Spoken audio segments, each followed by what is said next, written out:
Winnipeg, Manitoba. Happy Canada Day, everybody. Rod Smith, Leaf Pedersen, 29 degrees Celsius. And the wind could be a factor in this one. It is hot but very breezy from the northwest, 38 kilometers per hour. The head coach in his third year now with the Edmonton Eskimos as head coach, Tom Higgins, took his team to the Grey Cup last year, narrowly losing to the Montreal Alouettes. And Dave Ritchie with his club off to a fine 2-0 start. 2 games on the road. They get to come home for their home opener. 10th winningest coach in CFL history. And as you can see, in his 5th year as head man of the Winnipeg Blue Bombers, Dave won Grey Cup as a head coach, strangely enough, when he was running the BC Lions back in 1994. But he likes his club. He's got lots of speed. So does Edmonton. This should be one heck of a football game. And Leaf Winnipeg loves to strike quickly. They've had good first half so far this season, and Sean Fleming will be kicking. The Bombers won the toss, they deferred, and the Eskimos elected not only to kick, but to give the Bombers the win for the first quarter. Little surprising.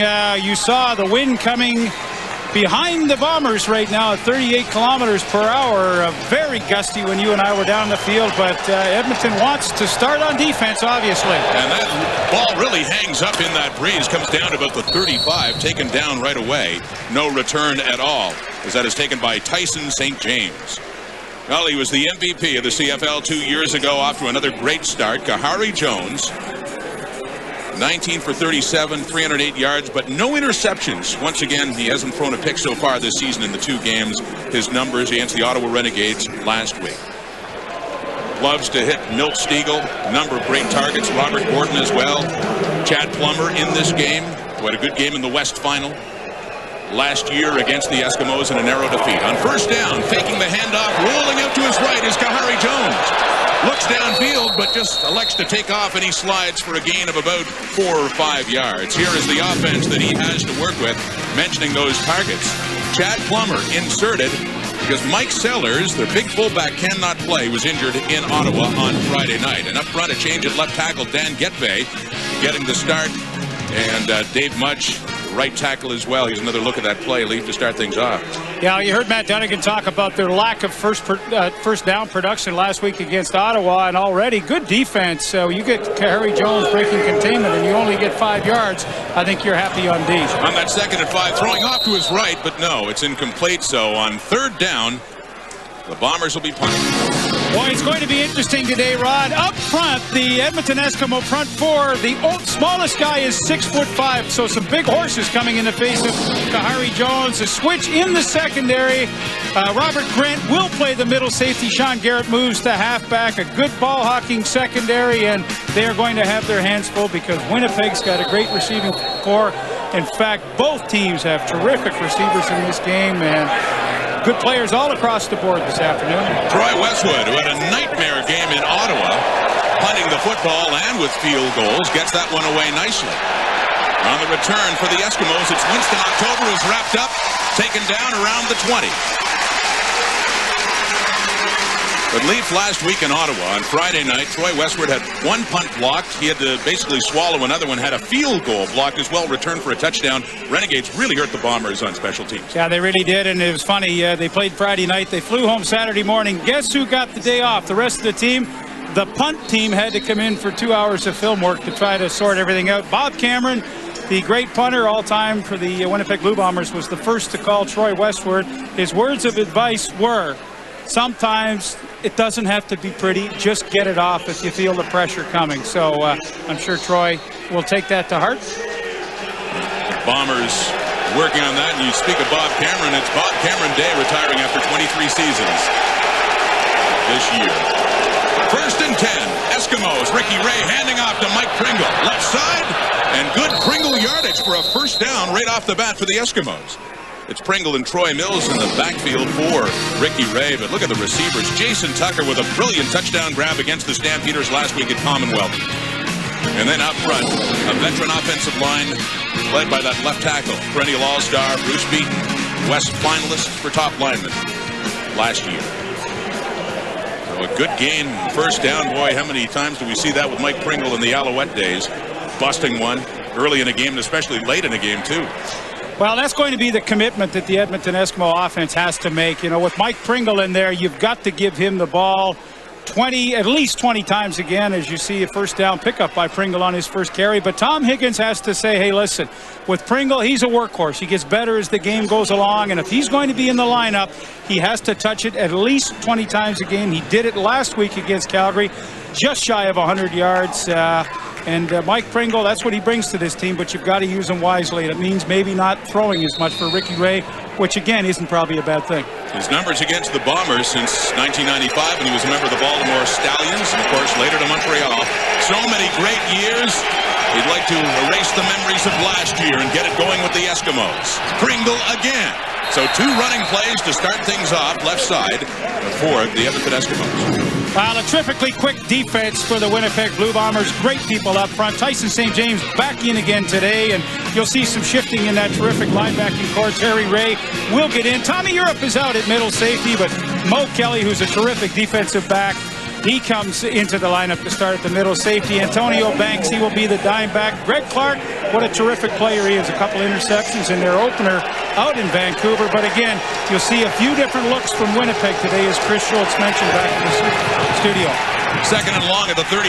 Ray under pressure. David Benefield nearly has him. He gets it away, and it's incomplete. Intended for Scott Robinson, and a late flag on the play after Ray was taken down by Benefield.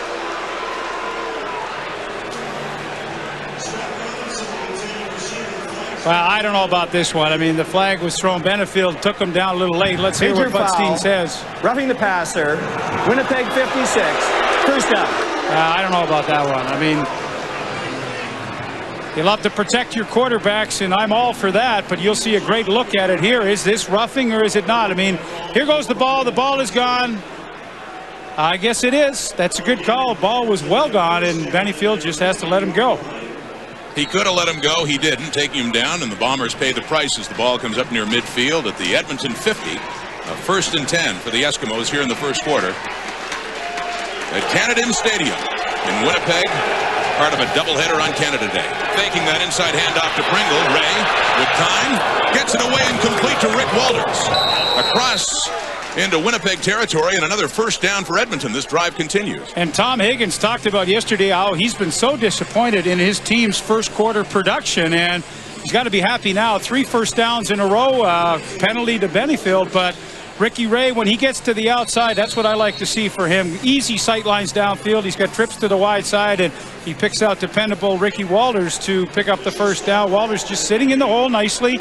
A good target for Ray to find, and the Eskimos are on the move. A gain of 12 for a first down inside the Bomber 50. Edmonton on the move. Handing off to Pringle again. Right side, more good yardage for Mike Pringle. Takes it down to about the Winnipeg 40. It'll be second and short.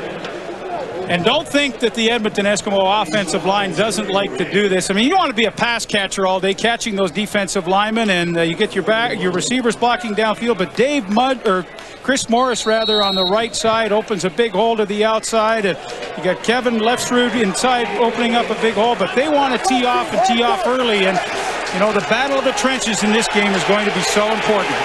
3 carries, 21 yards in the day for Pringle. A flag going. Troy Mills on the carry. But just as the ball is snapped, the flag came out. Mills would have enough easily for another Edmonton first down pending the call. And it will be a first down. Looks like the indication is against Winnipeg. Offside. Winnipeg number 20. Penalty is declined. First down. Ricky Bell penalized on that play in the offside. So penalties working against Winnipeg in this opening Edmonton drive. A couple of them now. Although they did have the first down anyway there with Troy Mills. Part of that veteran, talented backfield for the Eskimos. Faking the handoff. Looked like he wanted to shovel it back to Pringle and gets it away to Terry Vaughn. And a nice catch and out of bounds just shy of another first down. Okay. Well, a nice drive being put together here by Ricky Ray, and the rollout to the outside. Really wants to hit his back Troy Mills quickly, but David Benefield had a grab on him, and he has enough time to wait for the route to develop, and Terry Vaughn with a nice catch to the outside. But You know, you're on the road, you're 1-1, you're playing in a very tough ballpark as Winnipeg Stadium is here, and you want to get off to a great start, and they truly are. This is some drive, and bear in mind it is against what's been a pretty strong wind, but that play goes nowhere at all. David Benefield on Troy Mills has him wrapped up for nothing. And a third down now. And lots of pressure up the middle. Here comes Brian Clark right up. He's going to shoot the gap. And he meets Troy Mills about 2 yards deep in the backfield. And all of a sudden, a great drive comes to a screeching halt. But look at Brian Clark, 48. He almost there for the handoff. But they're gambling. Look at this. They're going for it early. They're a couple of yards away. Pringle. They got it. Winnipeg says no. Not in their house. Not right now on Canada Day. Tom Higgins says that's okay. Doug Brown, Brian Clark. They stop Pringle. And after an impressive drive, it comes up empty. Edmonton turning it over on downs. Wendy's CFL Live from Winnipeg. Well, look at the effort right here of Doug Brown. He's going to get some penetration, and then Ryland Wickman comes right here. That's a tough reach block for Comiskey, 67, the left guard. He wasn't able to get it. Mike Pringle is stopped, and the Bombers take the turnover. Had they tried the field goal, albeit against the wind, it would have been only a 31-yard try, but they gambled, and it did not pay off. Play fake. Jones nearly wrapped up by Glenn Young and has no choice but to head out of bounds. Dorian Boos chasing him out. So some lost yardage for the Bombers on first down. Dorian Boos, mentioned Leaf, is one of the reasons why Terry Ray was let go. Later picked up by the Winnipeg Blue Bombers, taking on his old team. But Boos, they love his speed and his strength and his size, and they need him now, especially more with Elfrid Payton injured tonight. Well, absolutely. I mean, Tom Higgins tried to, say all the right things about Terry Ray yesterday in his release, but he said, look, we needed more defensive linemen, and the way it's turned out, a rather astute move, because Boos is now in for Payton, who they needed desperately. Boos had been playing inside at tackle and moved out to rush in. On second down at a shotgun. And it's completed to Chad Plummer, but it is just shy of a first down. Inside still, the Bomber 35 around the 34. It'll be third down and short. Now they move the sticks. They are calling it a first down now. And this is a big addition to the lineup today. Watch Chad Plummer coming down here on Crutchfield. Just a simple hook. They double to the inside. That leaves 1-on-1 outside, and they're hoping for big things from Plummer. They're expecting double coverage on Stiegel and maybe a little bit to Bobby Gordon's side, but Plummer hurt Edmonton in last year's Western Final with 5 catches. He was spectacular. They hope to get big production from him today. On first down, handing off this time to Charles Roberts. His first carry of the day, picks up about 5 more yards, up across the 40. Charles Roberts injured, had a little turf toe to deal with last week, and not much of a rest to get ready for this game, but that's a talented running back. Well, he sure is, Rod. I mean, I look at this offense, and sure, they got stars all over the board, and everybody thinks about Stiegel MVP, Kahari Jones MVP, but I really think Charles Roberts is the guy that makes this go, because he's terrific out of the backfield in receptions. He's a great runner. He's missing Mike Sellers, the big blocking fullback in front of him, but I think he's a real key to this offense and how they produce. Picked up 5, so it's 2nd and 5 for Winnipeg. Roberts again. Knifes his way through and gets close to first down yardage, shy about a yard. The versatility, both running with it and catching it as well. So far this season, pretty good numbers so far for number 1 for Winnipeg. And I really expect to see that 4 catches improve in a hurry, because I think he's a great guy to run trips to the field as the third receiver in, get him the ball quickly and let him turn into a running back after he catches it. And behind Gene Gaines, who is a defensive coach, is the offensive coordinator there, just to your right, Paul Lapalisse. His second full camp as offensive coordinator, so they've been able to put even more stuff in their package. This will be the second punt of the day for Troy Westwood, with Winston October back for it. And interesting to watch the punt protection, especially on the right side. That's where Mike Sellers was, and of course he's not in there today. This is just a beautiful spiral by Westwood, chasing October inside the 10. And finally taken out across the 20 to about the 22. A 56-yard punt for the Blue Bombers. No score here in our Canada Day Bash from Winnipeg. One of the key injuries for the Bombers of this game, big Mike Sellers, their 280-pound fullback. He got injured, a hamstring injury against Ottawa, and they certainly miss him today. And another player, there's Tom Europe injured in the Ottawa game. So they've had Dave Ritchie's had to juggle the lineup a little bit here. Yeah, hamstring injury for Tom Europe, so you never know. They're always kind of day-to-day, week-to-week. But Mo Kelly's in the lineup. Antonio Banks now, the dimeback, is in as a linebacker. So Winnipeg shuffling a lot of folks around early. A lot of veterans on defense and good depth. Pays off there. Complete pass. Ricky Ray to Ed Hervey. And close to a first down.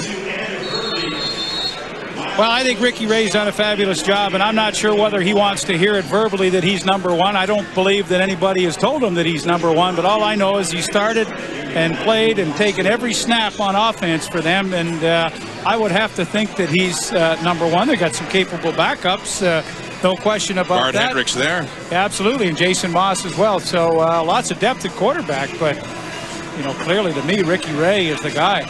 Well, Ricky Ray struggled a bit. He got a lot of pressure. And there's Jason Moss, who was the undisputed starter, I suppose, undisputed at the start of the season, got injured and then lost his job to Ricky Ray last year. But last week in the first half, it was a struggle for Ricky Ray against the Stampeders. They put a lot of heat on him, but then he was 14 of 14 in that second half as Calgary pulled away and beat the Stamps by 10. Funny, Rod, on second and short, Winnipeg goes to a three-man front. Four linebackers, rather an interesting way to approach short yardage situation, but they took Tyson St. James out and brought an extra linebacker, and usually on second and long it's more conventional. Well, it certainly didn't pay off there as Ray bowled his way easily across the 35 for a first down for Edmonton as their drive continues. Dave Ritchie. Boy, he likes his team, doesn't he? You and I sat in his office yesterday, and he just grins from ear to ear when you talk about team speed and tenacity and all kinds of great stuff going around his locker room. And this is a coach that's had some good teams over the years. You talked about the 94 Lions, and he coached the Montreal Alouettes for a while as well, for a year. Dumped off to Troy Mills, close to another first down. Edmonton, against the wind, is certainly having no trouble moving the football. Well, this is a great look. Here's Troy Mills right here. He just slow blocks in and then releases to the outside. Ricky Ray comes out, and I love this kind of style because not only it's play action freezes people, but you can get your back the ball quickly and allow him to get a few extra yards, and it's a great first down call, and that's something that Tom Higgins has been concerned about. And they get great production right there. Second time, second and short. And once again, it's a keeper by Ray, who lunges for a little bit more. Didn't hear a whistle, so it looks like he has enough. Only needed about 2 feet.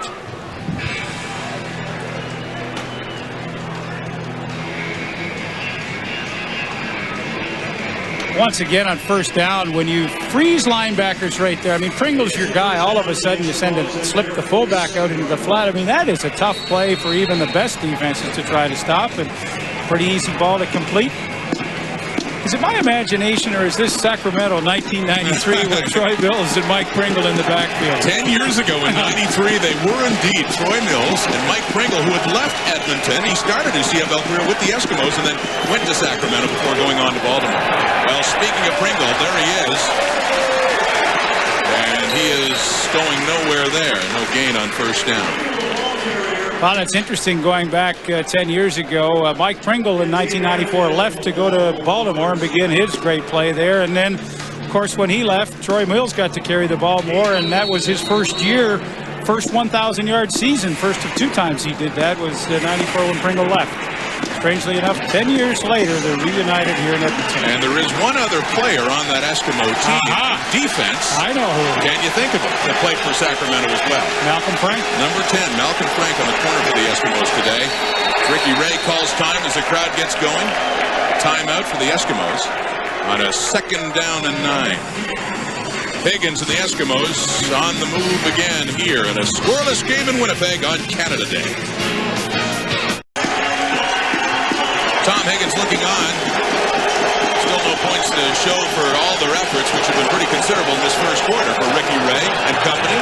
Throwing this time much deeper and overthrows his man Terry Vaughn. So Sean Fleming will be coming in to punt this time.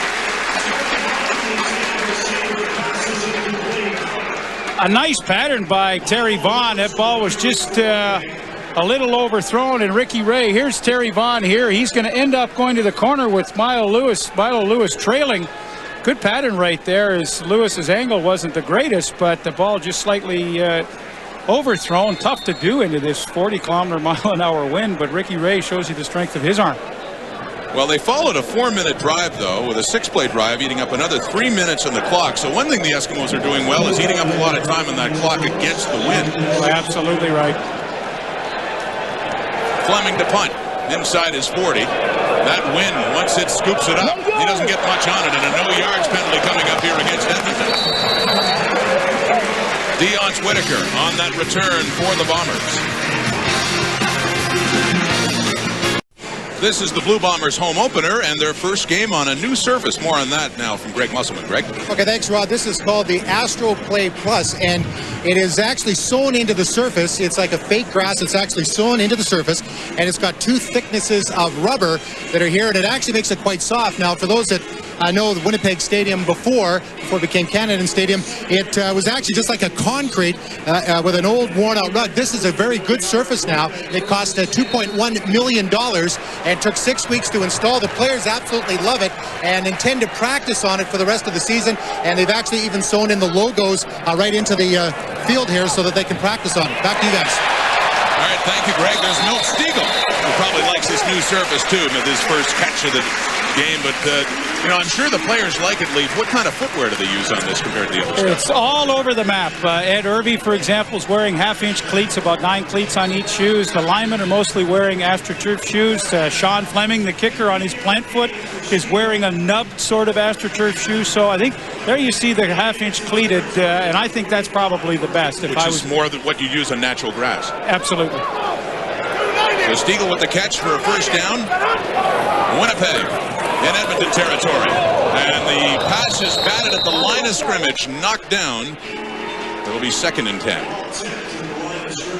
Well, Wade Miller's filling in at fullback for Big Mike Sellers, and watch the job that he does right there, picking up the blitz from Kelvin Powell coming up the middle. Now the ball's tipped, and that's one of the things we're going to see today, because Edmonton's front four, the smallest guy, 6'5", Dorian Boost tipped that one, but pretty nice job by Wade Miller in a backup role today, picking up the blitz. 2nd and 10 now. Bombers, the Eskimo 45. 0-0. Pump fake. Flag down. Dumps it off to Roberts. Has some room. Gets near first down yardage. But a penalty is going against Winnipeg. Appears to be holding.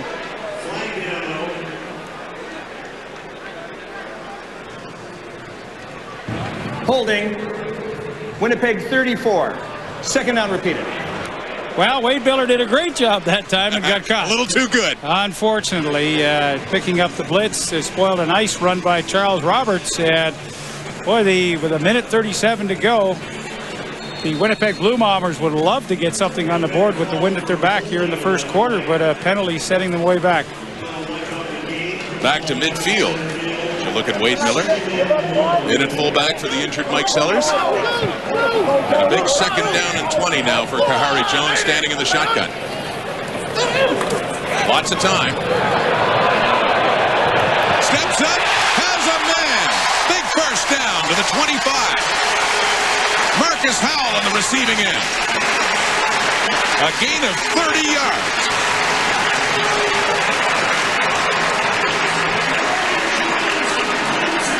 Marcus Howell, 4th on the club last year with 38 receptions, really came into his own, has turned into a fine non-import slot back. His 6th catch of the season, and what a big one this is. Not many times can you convert on 2nd and 20, and he finds the gap. A great strike by Kahari Jones, and the Bombers keep this drive going. On the first down, Jones to throw again with another flag coming out, completed to Robert Gordon. But this will go against Winnipeg again, and so far penalties are just killing the Bombers in this first quarter. You're assuming it's on the Bombers. The indication came. Looks like it'll be going back again. So you got the young eyes. Winnipeg 54. 1st down repeated. Matt Sheridan, the left guard, and he's got some big guys over top of him today, and Steve Charbonneau and Albert Reese. Steve Charbonneau, a terrific Canadian defensive tackle, 7th year in the league, was originally with the Montreal Alouettes for a number of years, came over as a free agent, 6'5", 290. They're all 6'5", except for Reese, who's 6'6". He's the big guy on the block. And you're right, that could cause some problems and has caused some problems for Khari Jones. You know, the wingspan gets up well over 10 feet when you're trying to step up into the pocket. Low snap of the shotgun, and this first down and 20. Complete to Milk-Steven inside the 15, and every time the Bombers get in trouble after a penalty, they get out of it this way. 21 yards in that game. Well, and watch the great protection this time for Khari Jones, and this allows him to step right up into the pocket. Boom, watch him step up. A nice lane created, a good pattern by Stiegel, and all of a sudden, the Winnipeg offense are really starting to make some plays. Another look down in the trenches at the protection, and see Khari steps right up, a lane created for him, and good sight lines downfield to find his inside receiver. Last week against Ottawa, he became the all-time leader in reception yardage for the Winnipeg Blue Bombers, passing James Murphy. End zone look for Roberts, gets turned around, and they want a flag on that, and the flag is dropped in the end zone.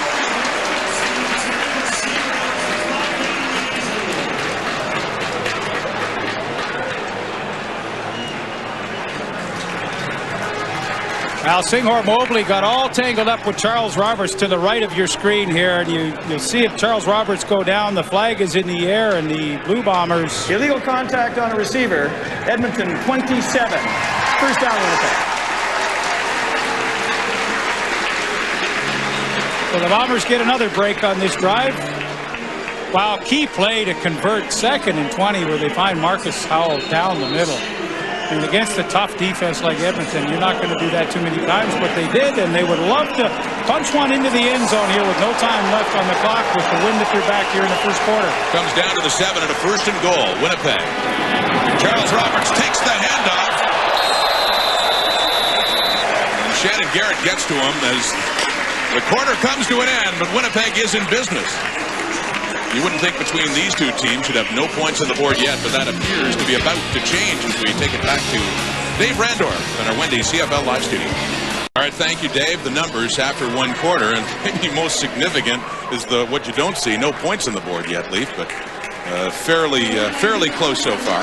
Well, I thought Edmonton did a great job controlling the ball into that wind. In fact, you know, we questioned their strategy at the beginning, you know, giving Winnipeg the ball and the win, but heck, who can question it when you have a time of possession like that and do a great job. Now Winnipeg knocking at the door here.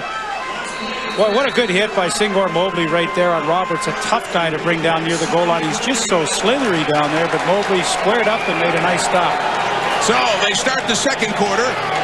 2nd and goal from the 2. Handing it off to Miller. But no, Edmonton stuffs him, and this will make it really interesting with a 3rd down and goal coming up. The fullback Miller coming in, replacing Mike Sellers. He got that carry, but he couldn't get it into the end zone. Well, a bit of a surprising call to go with your backup fullback Wade Miller and give him the ball down the goal line, but excellent penetration. You'll see 91 Dorian Boos is in the backfield and makes the play, and boy, he's a big horse, 6'5", 292. He slashes down, and Dave Ritchie is not in a gambling mood, as was Tom Higgins in the first quarter. Just going to say, on a 3rd and 2 or 3rd and 3, Higgins went for it. It didn't pay off, but they're down near the goal line, and Ritchie wants the first points. And you know, these aren't slam dunks. This is a tough angle for Troy Westwood. That'll come down inside the 10. The wind has calmed down, not that it would be much of a factor at this distance anyway. He spotted around the 8-yard line. Troy Westwood, no problem at all. Little chip shot. And finally, we have points, although the Bombers might be walking away a little disappointed. They don't have a major score. 3 on the board. Winnipeg. Well, Dave Ritchie chose not to go for the touchdown, and I don't know if that's more surprising than Tom Higgins' decision to try to go for it when it looked like a field goal was more obvious. Well, I think Dave Ritchie has a great respect for the front 7 of the Edmonton Eskimos on defense and chose to take the sure thing. So the play fake, Ricky Ray to air it out on first down. Good coverage down there by the Bombers, intended for Jason Tucker, who had a circus catch, just a beautiful game against Calgary at Commonwealth Leaf last Thursday night, including one touchdown catch in particular where there was coverage all over him. He got turned around. Well, he lost his helmet and everything, but I mean, that was one of the most spectacular catches I've ever seen. I mean, I look back and I believe it was the 87 Grey Cup in Toronto. Tony Champion made this twisting, diving catch in the end zone, which was spectacular, but Jason Tucker's would equal any on any highlight reel that you will ever see. And that was one of 2 touchdown receptions he had in that game in their victory over the Stamps. Ricky Ray on second down now. Finds Terry Vaughn. Can't get to the first down yardage. They have him down inside the 45. So once again, Fleming will be coming back out to punt. And you talk about extra effort. You know who was downfield on that play to make the final tackle was 97 Doug Brown. And, you know, Terry Vaughn is a tough guy to bring down in the open field, but that's the thing. Force him back, as Milo Lewis did, into the middle where you get some help. But look at 97 Doug Brown. Defensive tackle, 6'7", 302. Talk about hustle. That's why he is an all-Canadian defensive tackle and a great guy. Good player. So Fleming to get it away. Only one man back for Winnipeg. It is Dion Swiniker, who was just inserted today into the lineup because of Mike Sellers' inability to go. So using him on punt returns as well. A beautiful punt with the wind at his back. Fleming. Whitaker can watch this thing roll right through. Actually does pick it up right near the dead ball line and tries to return it. Tries to get it out. He coughs it up. Oh, my goodness. And did the Bombers ever escape? They're calling that they got out to just outside. It's going to be first down on their own 1. What a bad play. Oh, special teams continue to plague the Bombers. Oh. They got a break there, though. They still have the ball. Here's what Dave Ritchie, that's the reaction he had with Dion Whitaker after his attempt to return that punt out of the end zone. Well, there's Mike Sellers, who's injured today. He had some words. And then, of course, Les Brown had some words. And I think Les kind of said something like this. Dion, if you want to be on the next punt instead of the next plane, don't ever do that again. Well, you know, they're lucky to have it out to their 1, but obviously this is not ideal. They could have just given up the point. Instead, he tried to get it out, and credit Dave Donaldson after it was fumbled in the end zone for picking it up and getting it out. Charles Roberts won't get it out, though. Dorian Boost wraps him up for a safety, so instead of giving up 1, the Bombers give up 2. Yeah, and that's probably the reason why Dave Ritchie didn't gamble down at the other end. That front 4 of Edmonton, Randy Chevrier was in that time at tackle, replacing Charbonneau. But, boy, what penetration. Albert Reese, another 300-pounder. Look at the penetration on the right side coming. Boom, there's no chance for Charles Roberts to get out. And then Dorian Boost cleans up, and 2 points for the Edmonton Eskimos. And, boy, Dion Whitaker, he'd love to have that punt return over again. No question about it.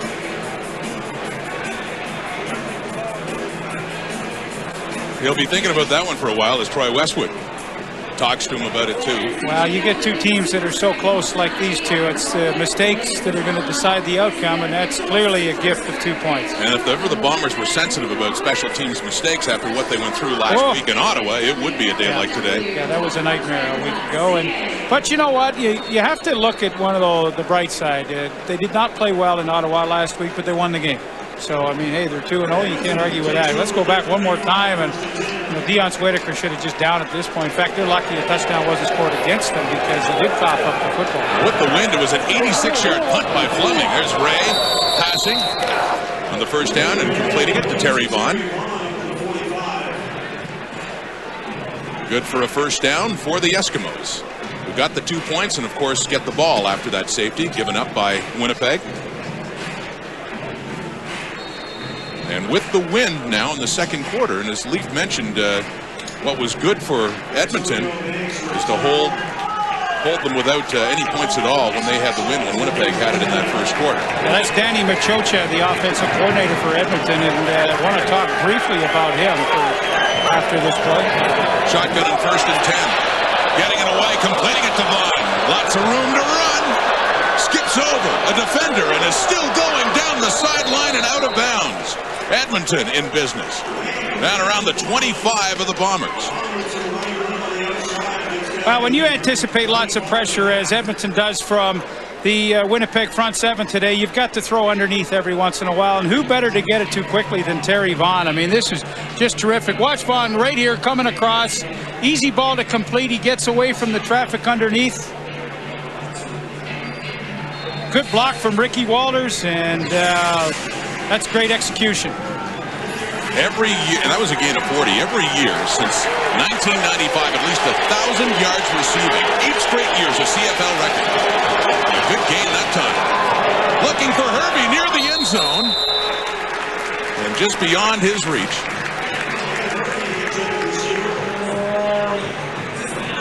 Well, going back to Danny Machocha, who's the offensive coordinator, he held that capacity in Montreal for a number of years, and of course knew Mike Pringle so well, and one of the reasons why Pringle ended up coming to Edmonton, because he's the kind of offensive coordinator that understands what he has to do to Pringle. Now, Pringle hasn't touched the ball many times here in the first half, but he knows that he's going to at some point have to start getting the ball in his hands, and what better guy to have in your backfield than Pringle when you've got a lead late in the game.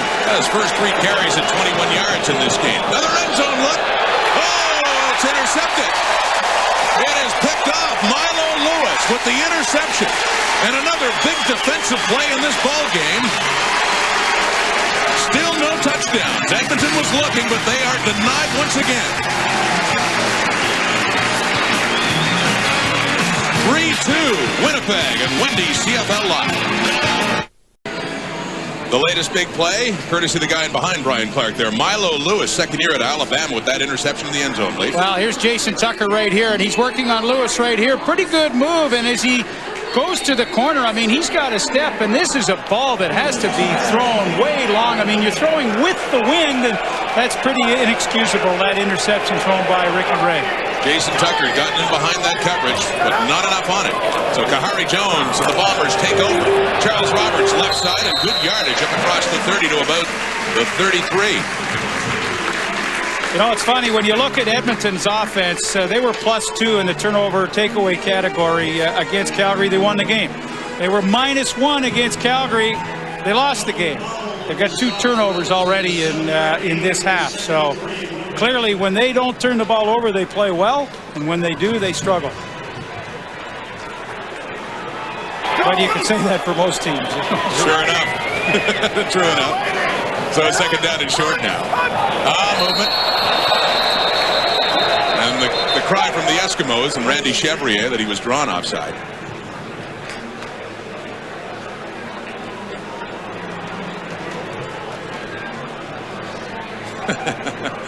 Kahari Jones doesn't think so, I guess. And he would be right, as they signal offside against Chevrier and the Eskimos. Edmonton 66. First down.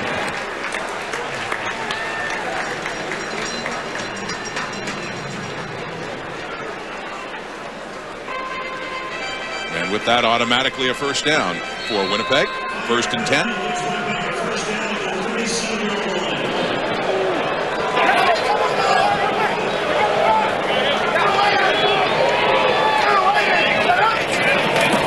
Jones, little fake. Nobody home. Mixed up. Somebody got a route wrong, but throws it into some nice open area where nobody is there. A good job up front for Kahari Jones that time. His offensive line getting very aggressive, stepping out and taking on the rush early. And miscommunication with Chad Plummer and quarterback.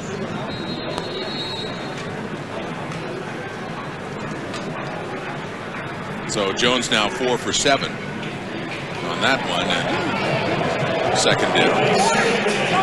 Overall, coming into the game, throwing for 515 yards, over 5,000 yards passing last year. They set up the screen nicely to Roberts, still on his feet across midfield, and a big first down, Winnipeg.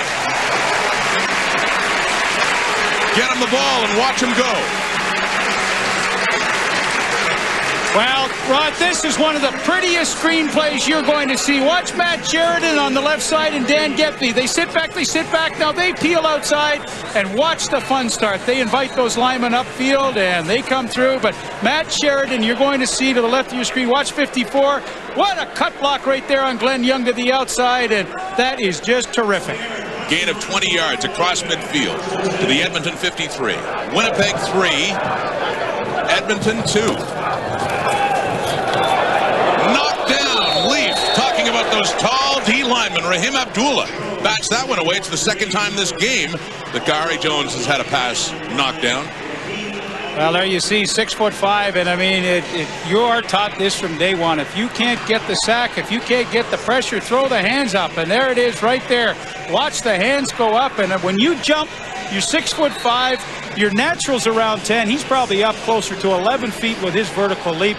That's a big guy to try to throw over. That's why as offensive linemen, you try to create passing lanes for your quarterback, and it's tough to throw through these guys. Second down now. And first down now. Completed to Robert Gordon inside the 40. So Winnipeg answers. And this drive continues against the breeze here at Canada.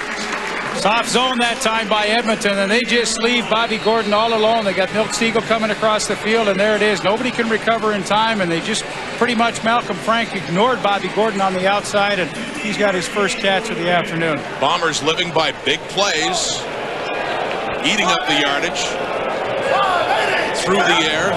That one a gain of 15. Roberts on the ground, nice and open, had a big hole and ran through it nicely to get it down to the 20, and another first down.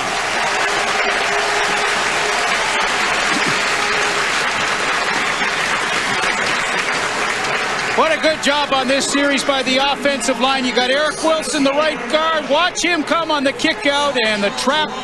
And Charles Roberts has got a huge amount of running room, but the offensive line of Winnipeg on this drive is really taking over. A great block on the screen by Sheridan and a good trap block by Eric Wilson. You know, it's interesting. The best drives of this game by far have gone left to right against the wind. This one continuing. A look to the end zone for Stegall, and he is well covered. And the fans want a flag, but no. Well, it's interesting. We talked to Tom Higgins, the head coach, yesterday about Shannon Garrett, and he's been playing in the middle safety, and we thought Robert Grant might play the halfback, but he said, look, don't be surprised if you see us make a switch. And Shannon Garrett, who has played a lot of halfback, and at the top of your screen there you see the fight with Stegall, plays a halfback today because he wanted to match up against Milt Stegall. He wanted to take on the challenge, and that time, pretty nifty job. They've had some good matchups over the recent years. Garrett and Stegall. This drive started after an interception in the Winnipeg end zone at the 25. Oh, taken down. Kahari Jones is sacked. Dorian Boose gets the job done. Filling in on that spot for Alfred Payton, who's gone for the season and does what Payton did so many times. Gets the sack. Jones taken down for the big loss, third down. Well, you're so right, Rod. The front four are doing a terrific job getting upfield against the Winnipeg offensive line, and Dorian Bruce coming all the way from his right end position around the back to trip up Kahari Jones and get the sack. And this is really going to test Troy Westwood. I know it's only a 38-yarder, but this wind is strong enough, and this was about Sean Fleming's limit in the warm-up when we watched him. So that sack looms large from that standpoint. Westwood's hit from 50 and 49 this year. It really hangs up, but it has enough. Gets through the uprights, and 3 more on the board for the Bombers. Winnipeg 6, Edmonton 2. 5:44 to go until halftime. For every quarterback sack in today's game, Purolator will contribute the quarterback's weight in food to a Winnipeg food bank. And so far, over 4 tons of food have been donated as a result of quarterback sacks, courtesy of the Purolator Tackle Hunger Program with the CFL. And here is a sack that took place just moments ago. Dorian Boose on Kahari Jones.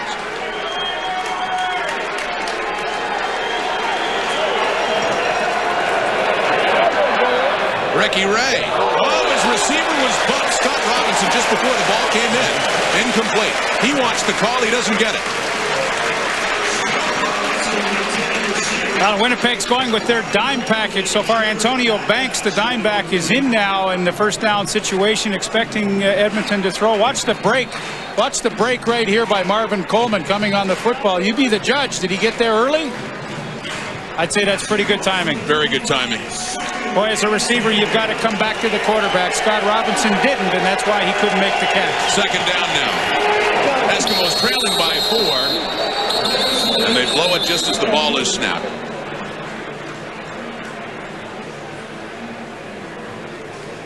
Interesting what Winnipeg is able to do on defense. Right now, they have illegal procedure.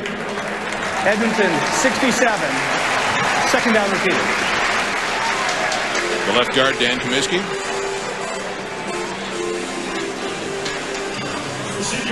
Yeah, well, you've got Terry. Look at Terry Ray's in the lineup right now. You got Mo Kelly in at safety. You got Antonio Banks at dime back. But I mean, Terry Ray can cover. Obviously, he's so eager to play against his former team today. And Mo Kelly can come up, but they can also blitz. So there's so many different looks they can give Edmonton with this defense.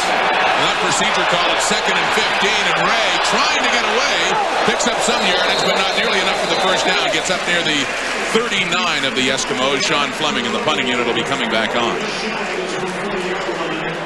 I'll tell you, when I see these two teams play over the years, you get used to big numbers. An over-under of 60 points to see only 8 on the board is a little startling at this point. Well, yeah, and look at the look here. I mean, here's Terry Ray up here. Here's Brian Clark on the inside, and then let it go because they give you the blitz look, and then they all pick up a man and back out of there. So essentially only 3 men coming that time, but they still get good pressure on Ricky Ray.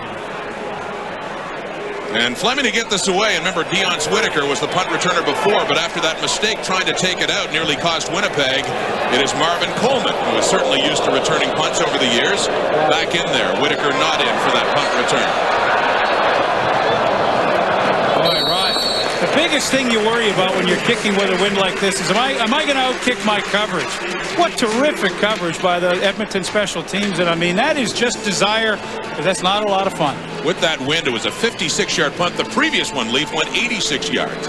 Well, look at the gap here between the pursuers and Marvin Coleman. I mean, you've got a good 15 to 20 yards before most of the guys show up, and they really do a good job throwing a blanket around Coleman. And I mean, that is just a terrific net, a good punt by Fleming, and a great cover by his team.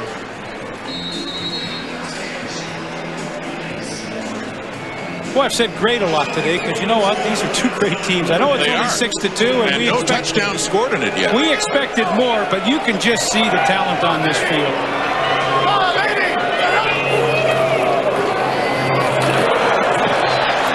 It's certainly not for a lack of offense. There has been that, and another good game by Charles Roberts, who's had a pretty good first half. Gain of 8 yards for Winnipeg. Well, Charles Roberts, the all-purpose leader from a year ago with over 2,900 yards. He hits the hole so quickly. I mean, all he needs is a little crack, and he is gone. And, you know, he's a small guy, 5'6". He is tough to find sometimes as a defensive player. You're a linebacker, you get trapped in behind all those big linemen, and all of a sudden, boom, Roberts is in your face, and you can't make the play. And 7 carries, 47 yards is a pretty good first half. And he's had about 20 in the receiving end as well.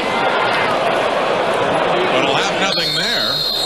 Calvin Powell taking him down, finishing that off, but they only needed about a yard, less than a yard, for that first down.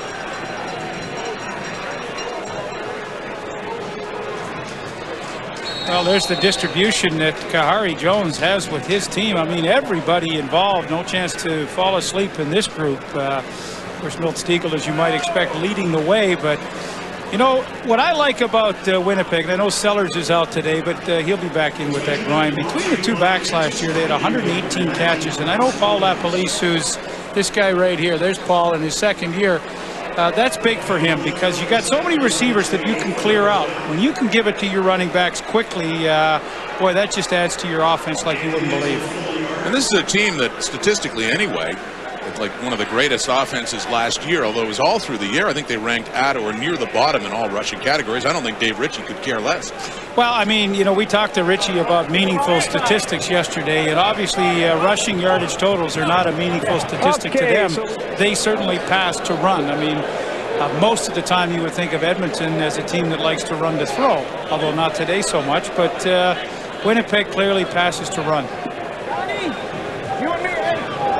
They're taking no chances on that 3rd down and short. They got nothing on that most recent Charles Roberts carry. So with Westwood standing inside his 20 at about the 17 to get this one away against the breeze. Under 3 minutes to go on the clock and keeps it low and driving. Winston October at his 45. Wrapped up and gets no more. Edmonton football after a 35-yard punt against the breeze. 2:46 on the clock until halftime. It's a holiday doubleheader at Wendy's CFL Live, and don't forget Wendy's at the half for all their insight and analysis. Dave Randorf, Matt Dunnigan, Chris Schultz, and Jock Climby And they're going to unlock the studio pretty soon. Let those guys head west for Damon Allen's return to Vancouver. And they're looking forward to that, I'm sure. We're looking forward to hearing from them at the half. It is coming up 2:46 of the clock here at Canadians Stadium in Winnipeg. The Bombers. You see Winnipeg and Edmonton, the score 6-2. I assume Gretzky has the pair for Edmonton, and Howardchuk's got the hat trick for the Jets. Go back 20 years. No touchdowns yet in this game. Terry Vaughn has had a couple of catches so far, and with that one gets across midfield. First down, Edmonton. After this game, heading off to McMahon Stadium in Calgary. And the two teams that lost to the two teams that are playing here in Winnipeg today. Ottawa taking on the Calgary Stampeders, who had some good first halves, but still no wins to show for it. The Renegades at 1-1 coming off a tough loss to the Blue Bombers on Friday night. That is coming up 8 Eastern, 5 Pacific, right after this game with John Wells and Glenn Sue. Well, with over 2 minutes to go, Winnipeg's gone to the 3-man front, extra linebacker and the dime back in, anticipating throw by Edmonton. And what do? They cross up and run with Pringle. Lots of time on that clock to keep this drive going. Stop at the 39. A lot of adjustments. Dave Ritchie almost has too many choices to make at certain times. That series, he began with McGriggs on the outside, who turned into be a rush end on the last couple of plays. But now in second and short, they bring in Oosterhuis, the big defensive tackle. Number 77, Winnipeg. This time it's Troy Mills in that second and short after the 8-yard carry by Pringle. And he'll be close to it. I don't know if he has quite enough. Yes, they indicate it is. A first down. The drive continues late in this first half for the Eskimos. Well, I think Tom Higgins has to be thrilled with what's gone on here in the first half. His offense did a terrific job in the first quarter against the wind, grinding out 7 first downs, and now they have a chance, trailing by 4 points, to go into the lead, into the locker room with the lead if they can put this together. Little play fake. Dumps it off to Pringle. Gets ridden hard out of bounds, shy of a first down by Brian Clark to about the 30.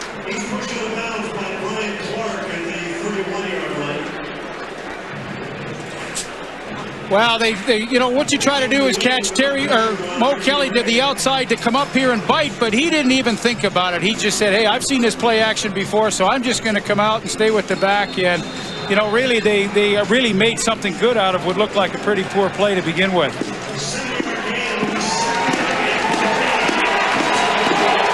So Pringle getting more active now as he was in the early part of this game.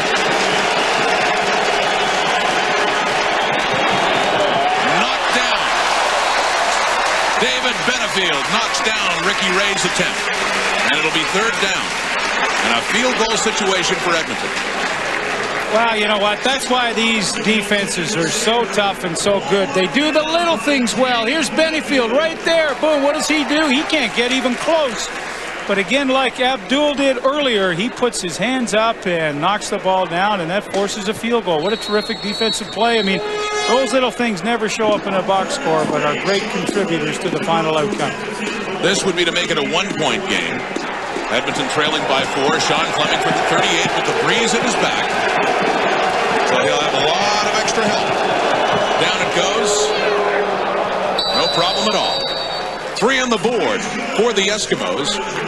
And now it's a 6-5 game with 1:20 to go on the clock.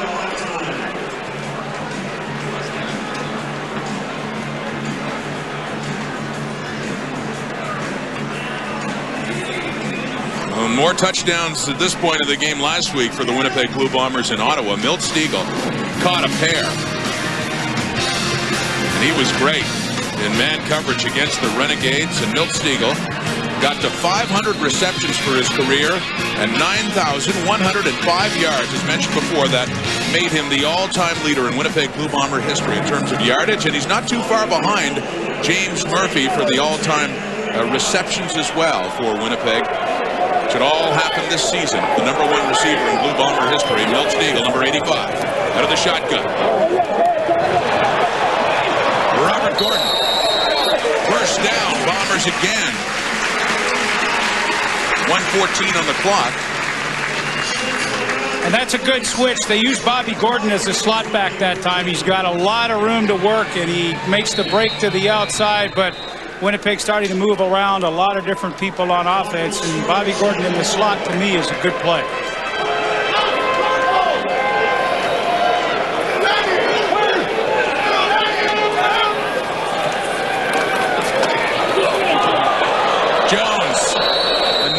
Confusing route. Looked like Marcus Howell was the closest one to it, but he had one earlier with Chad Plummer. Some miscommunication as that one falls with no one with the Bombers in the area. Well, Rod, you just documented Milt Stegall and what he's done this year. Bobby Gordon in week 1 out in Vancouver had some kind of night with a couple of touchdown receptions, and he didn't play in the playoffs last year, had the broken arm, only played 2 games last year, and so it was good for him to have a full training camp, for Paul LaPolice, the offensive coordinator, to really see and understand what this guy can do. On second down now, under pressure, taken down, and we got a hand on the face mask. Steve Charbonneau to be penalized there as he takes down Kahari Jones, so this drive will continue despite the sack. Major foul, face mask, Edmonton 93, first down. Wow, that's huge. I mean, what a tough break for Edmonton. I mean, obviously he's not trying to do that, but he grabbed it. It's a great call by the officials. But with 1:04 remaining, Kahari Jones was in all kinds of trouble, and we're going to get a free first down out of it. And we have an injured bomber on the field. And an injured player down for Winnipeg. 1:04 on the clock. Winnipeg with the first down here in Wendy's CFL Live. Make sure you don't miss Wendy's Friday Night Football on TSN as Damon Allen is back at BC Place Stadium as a member of the Toronto Argonauts, and the gang's all going. Dave Randorf, Matt Dunnigan, Chris Schultz, and Jock Climby. Yes, it's safe to put them out on the road, and they'll be there at BC Place for that one. What a night that should be after playing with the BC Lions for a long time, since 1996, winning a Grey Cup there in 2000. Many, I'm sure, have fond memories of Damon Allen as a Lion, but of course, once they got Dave Dickinson, that all changed. Dan Getvey, who is filling in at left tackle for the injured Scott Harper, is injured himself. And so the newly acquired Andrew Carter, who was just picked up in a trade with the Calgary Stampeders a few days ago, will get his chance. Yeah, left tackle is so critical. I mean, that's the blind side for a right-handed quarterback. And so far today, Getvey's done a nice job filling in for Harper. And I suspect we will see him back. 1st and 10. Bombers at the Eskimo 49. Just over a minute on the clock until halftime. With a 1-point lead. And again, I got to tell you, Jones is finding a lot of empty space, isn't he? I don't know if we're going to see this, but I mean, Chad Plummer is in a bit of a fog out there. I mean, I've been watching him a lot because I thought they would go his way a fair bit. He's been kind of half speed the whole game, and I really have no idea. He's at the top of your screen. I don't think you're going to see it, but I have no idea what he's doing. I mean, as a quarterback, you're hoping that he's going to be in the right area when the pressure comes, and, you know, you're trying to put the ball into a spot, and hey, there's no Chad Plummer, and that's about the 3rd time his way that he just seems like he's not sure what he's doing. And the 2nd time in this drive that Jones has had one of those. That one had a chance to be caught, but Milt Stegall couldn't hang on, throwing a bit behind him, so it'll be a 3rd down now. 56 seconds on the clock. Well, I'll tell you, as a quarterback, this is what you look to. First, though, don't run it yet. You look to the hole, and then you put the ball into the hole and hope that your receiver goes and gets it. See, that's what Kahari sees. He says, hole, and now my guy's got to go and get it. It was a little behind Stegall, but you get a great look at what the quarterback sees. Sometimes you don't even see your receiver. You just throw it to the hole and know that he's hopefully going to go and get it. Hands off him! Hands off him! Low driving punt, very good into the wind down at the 20. October. The breeze had really picked up once again. But Edmonton football, and interesting to see what they decide to do with 48 seconds left deep in their own end. Well, 2-quarterback system. Remember the days? Gee, it goes so far back, I think even when you played. Lemmerman and Wilkinson back in the 70s. I remember those two guys like a bad dream because every year they seem to break our heart in the Western Final, but they've had great success. Wilkinson to Moon, and Moon to Dunnigan in '83, and then Matt Dunnigan and Damon Allen, and Allen and Tracy Ham as well. It certainly worked in the 70s and 80s as one groomed the other. And they've always seemed to have harmony there, and I see no reason why that shouldn't continue.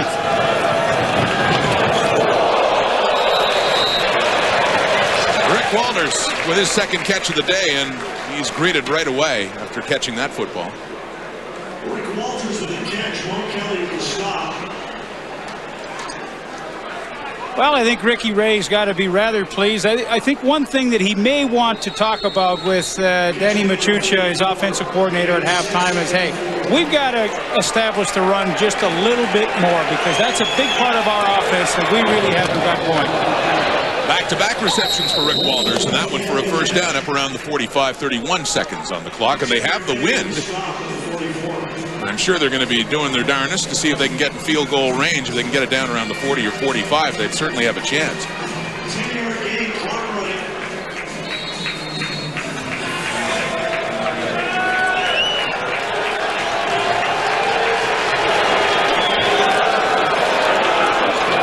Knocked at the line.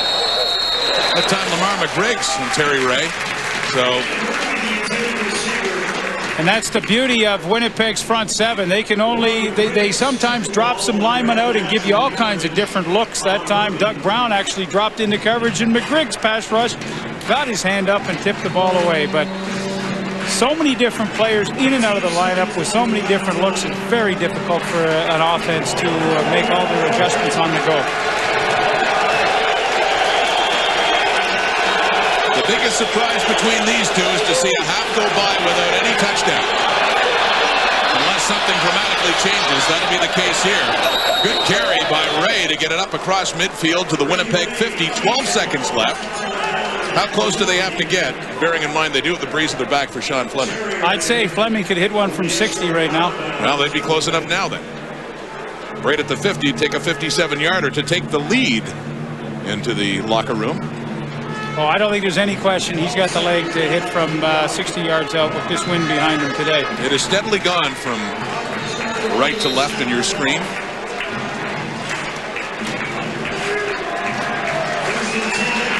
So 12 seconds. Time for a play. Get it a little closer, and Herbie a lot closer. First down and then some. To the 35, easily within Fleming's range now. To send the Eskimos to the locker room ahead. 5 seconds on the clock, and Fleming is coming on. Wow, neat little play to Ed Herbie. He's such a great target at 6'2", and just a little underneath route. Was there a pick? Maybe a little bit of rub on the outside there, but Herbie picks up some valuable yardage and makes Sean Fleming's task that much easier. From a 57-yard try to this one will be 42 for Fleming. And he's had, 2 for 3 on the season, 1 for 1 today. He's career 73%, so highly efficient.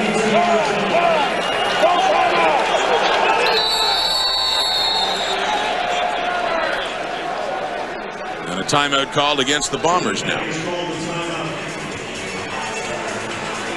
Make Fleming think about it a little bit more. Why not? Well, in previous meetings, they could really rack up the points. They collectively, back in August last year, had over 70 points. When they met in the Western Final, it was 33-30 in that one. So to see, he has said, only 11 points on the board in one half of football, pending this field goal, of course. Well, the defenses on both sides have been terrific in this first half. The coverage has been solid. There's been enough pressure up front to keep the quarterbacks off balance. I mean, it's a good first half of football. It has, and the offenses have been able to move the ball at times. This 42 yards away for the lead to the locker room, and he gets it. With no time left in the clock, the Eskimos move ahead 8-6 on that 42-yard field goal by Sean Fleming. Still a lot of football left to be played, not only here, but part 2 of the doubleheader as well. We'll head back. Wendy, CFL Live at the half, and our studios. Tom Higgins and his Eskimos set to start the second half with a 2-point lead here in Winnipeg. Here is Greg Musselman with Bombers head coach Dave Ritchie. Well, Dave, your defense played well. Special teams certainly a big improvement. Offensively, you moved it, but looked like some breakdowns there. We had a few breakdowns, but defensively, we can't let him when he has the win, because he's a real good field goal kicker. And we've got to move the ball into the win, because we're going to get it in the fourth period here. But, you know, hey, things happen out there. Just hope they start to see some of them. Good luck in the second half. Okay. Thank you, Greg. Sounds like he's not too happy with the officiating in that first half. Well, he's never happy with the officiating. I mean, I didn't see anything that was missed out there, but I think the thing that was missed was a lot of choreography between Kahari Jones and Chad Plummer, and if they can get that on track, that's going to help. Second half getting underway, going against the wind, the Bombers are. They elected to kick, of course. They want the wind in the fourth quarter. And with just a 2-point game, Edmonton in front, you have to think that fourth quarter is going to be pretty significant right down to the wire. Ricky Ray getting set to go to work again for the second straight quarter, I should say, with the win. That's how things stack up. You talked about, I mean, those numbers are definitely affected Kahari Jones with some of the blown routes and the miscommunication. Yeah, it really was. There wasn't a lot of great things that happened for Kahari, but no interceptions. Ricky Ray had the one that Milo Lewis picked off. But I thought, all in all, it was a pretty good half for Ricky Ray. He has the lead. He's come into a hostile environment, did a great job in the first quarter into the wind, and now he's got to take advantage of the wind at his back here in the third. Eskimos with a 2-point lead to start. That safety is the difference. Ray under pressure gets it away, completes it to Jason Tucker. He had a quiet first half, but he's on the receiving end there for a first down up across the Edmonton 50. Well, both teams know that each other's going to play a lot of man-to-man, and when you do that, you try to run a lot of crossing routes and just have people chase you. That time, about 5 people all came together in the middle of the field and crashed, and one of the guys that snuck through was Jason Tucker to make that catch and get a first down on their first possession here in the third quarter. So a big first down to start this second half of the Eskimos up near midfield. Ray handing it off to Mike Pringle, straight up the middle, and gets a couple of yards.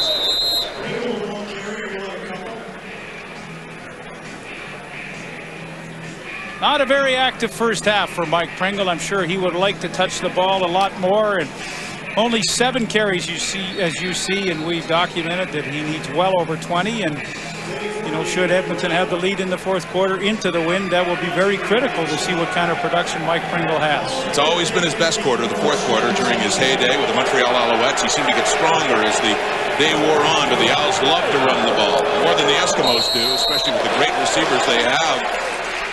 Incomplete for Terry Vaughn. It was the system that Montreal had too, and more built around Pringle, the way their offense was. Well, listen, it's no secret my feelings on this. I think Mike Pringle is one of the greatest backs to ever play in this league, but I think Edmonton misses John Avery. I mean, John Avery led the league in rushing last year, but he also caught the ball very well, and John Avery had 45 catches last year. I doubt that Mike Pringle is going to have 45 catches, so he's going to have to make up that in rushing yardage. He's only the second in history to rush for over 14,000 yards in his career. Of course, the all-time leader, George Reed, is the leader. That punt by Fleming bounces into the end zone, and Marvin Coleman watches it, and no attempt to return that. They give up the point on a 70-yard punt, and it is now a 3-point game. Edmonton in front, 9-6.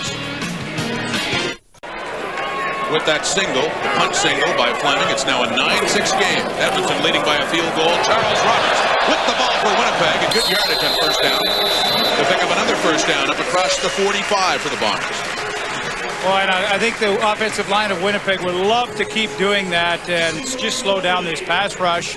Kelvin Powell initially, look at him. He comes up, and they just take care of him. That's the key. Get rid of the middle linebacker when you want to run up the middle, and you're going to have success. And on their opening possession of the third quarter, the Bombers pick up a first down.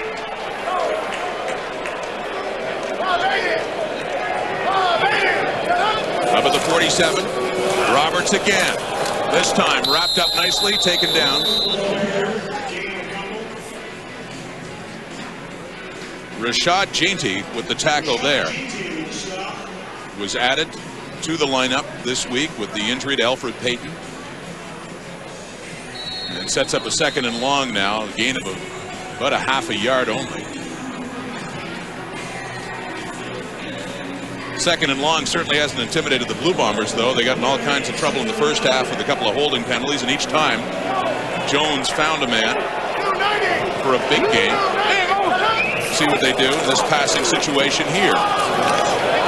Good coverage attempted for Robert Gordon. Malcolm Frank is right there to knock it away, so third down, and Troy Westwood will be coming on to punt it.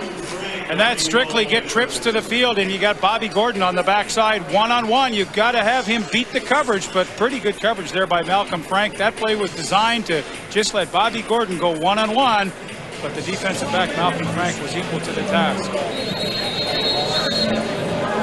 It's a much better day punting for Westwood after really a tough night in Ottawa on Friday night. This one into the wind and keeps it low. Winston October with it. Across the 30, lots of room up the middle. Could be gone.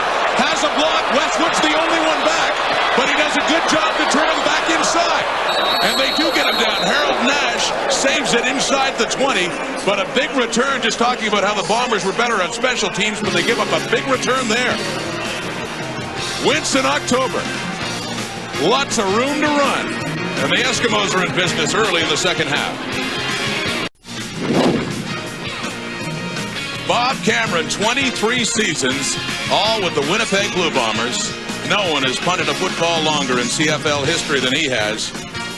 Over 3,000 punts, 134,000 yards, more than that. And this is what happened at halftime, is Bob Cameron was honored, an emotional day for him, as he and his family are brought out and honored at midfield and got a rousing applause from the fans here at Canada Stadium. And Bob Cameron joins us now. We get a chance to talk to him. We're watching Ricky Ray here after a great punt return, a 58-yarder by Winston October. That's how Edmonton got so close to scoring position now. Ray on that carry, and boy, it was right after a good punt there by Troy Westwood.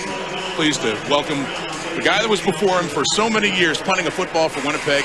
Congratulations on a great career, Bob Cameron, and thanks for joining us now. And just tell me about the emotions of being out there and being honored by these fans. You know, it was really surreal.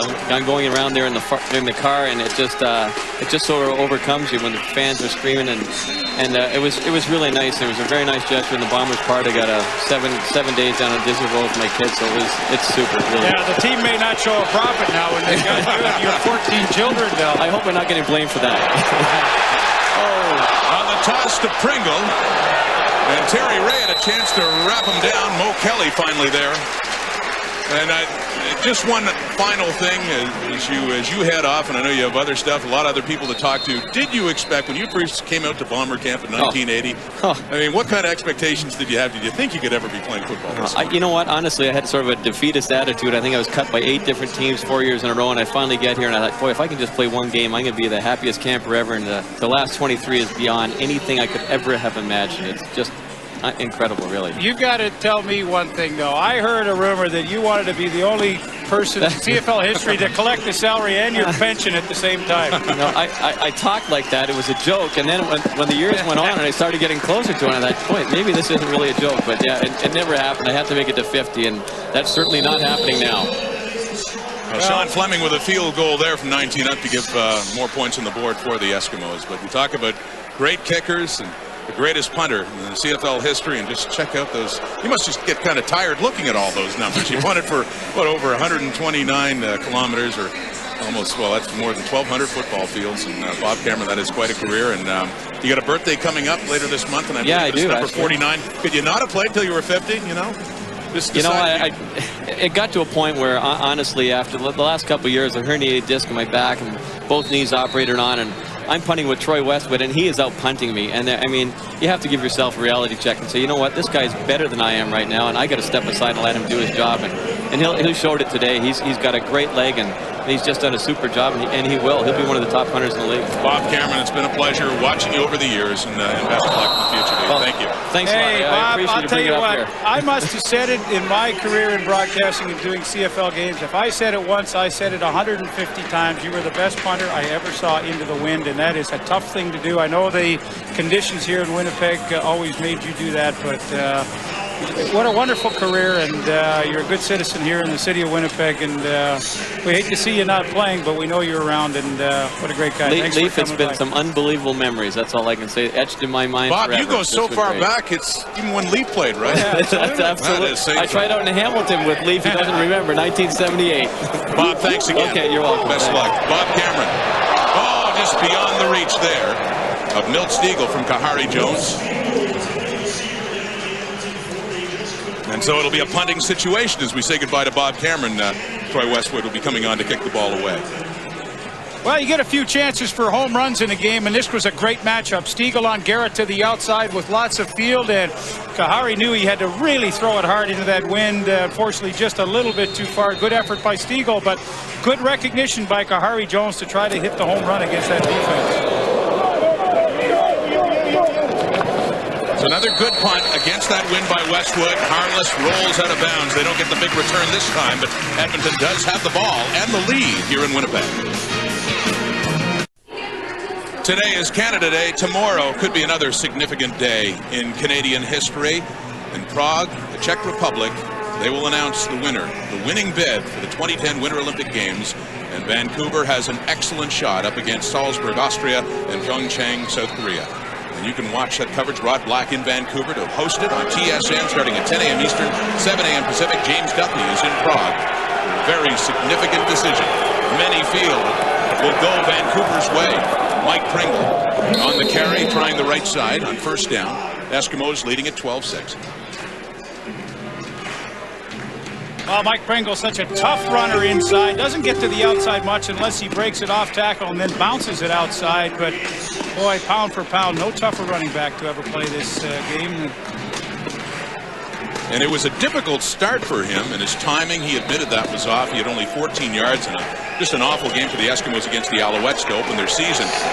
As Jock Climbey pointed out before this game, he did get 96 yards, albeit a lot of them came late when it didn't matter as much, but he did seem to look like the Mike Pringle of old, a little more in that second game against Calgary.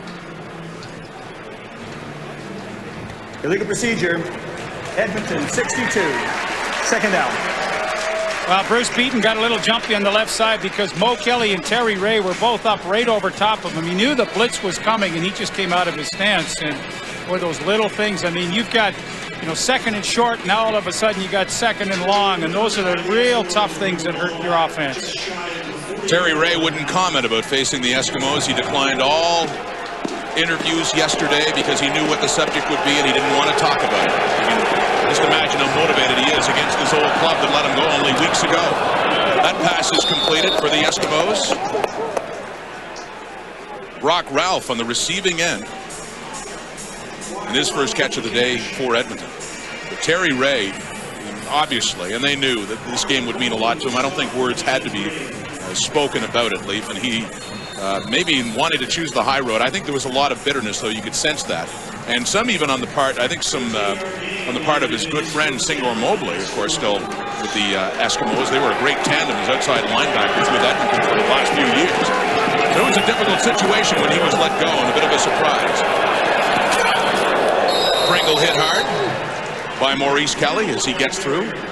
Well, Edmonton gets their wish in a running situation on first down. They get the three-man front for Winnipeg with Lamar McGriggs really either playing linebacker or rush end at the top of your screen. But, I mean, he plays the play pretty well, but a lot of pounding going on down there. You could hear it all the way up here in the booth, the helmets hitting. So, pretty tough battle here in the trenches. But Pringle's starting to touch the ball just a little more often here in the third quarter.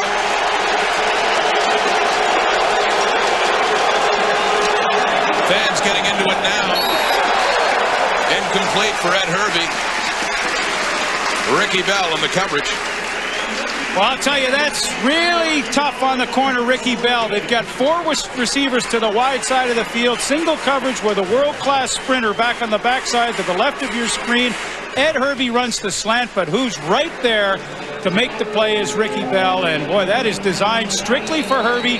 One-on-one. Ricky Ray knows it. That's where he's going all the way. And the challenge was met by number 20, Ricky Bell, and that's a tough task. Sean Fleming has had some booming punts with this wind, but this isn't one of them.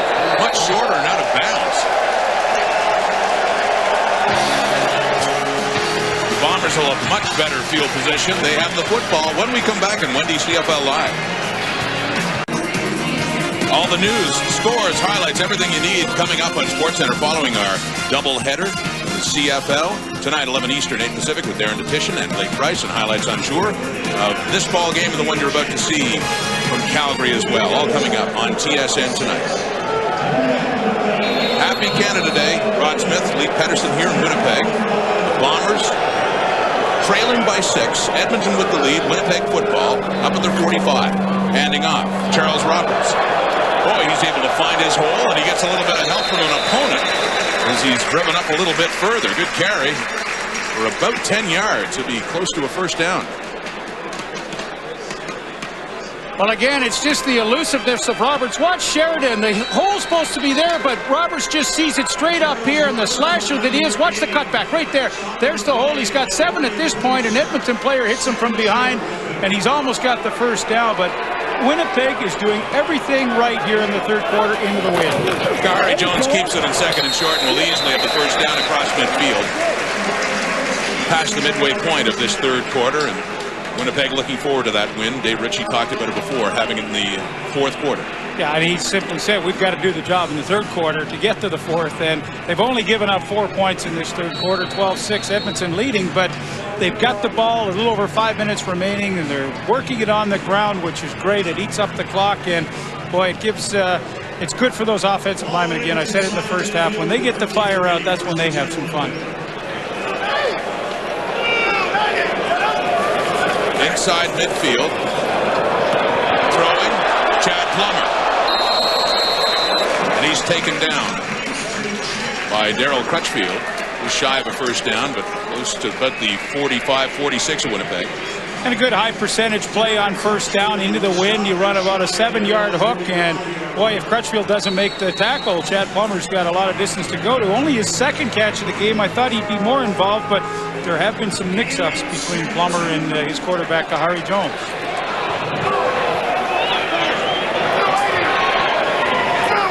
Second and short again. Faking the handoff, rolling out to his right. Jones calls his own number again, and easily has the first down near the 40.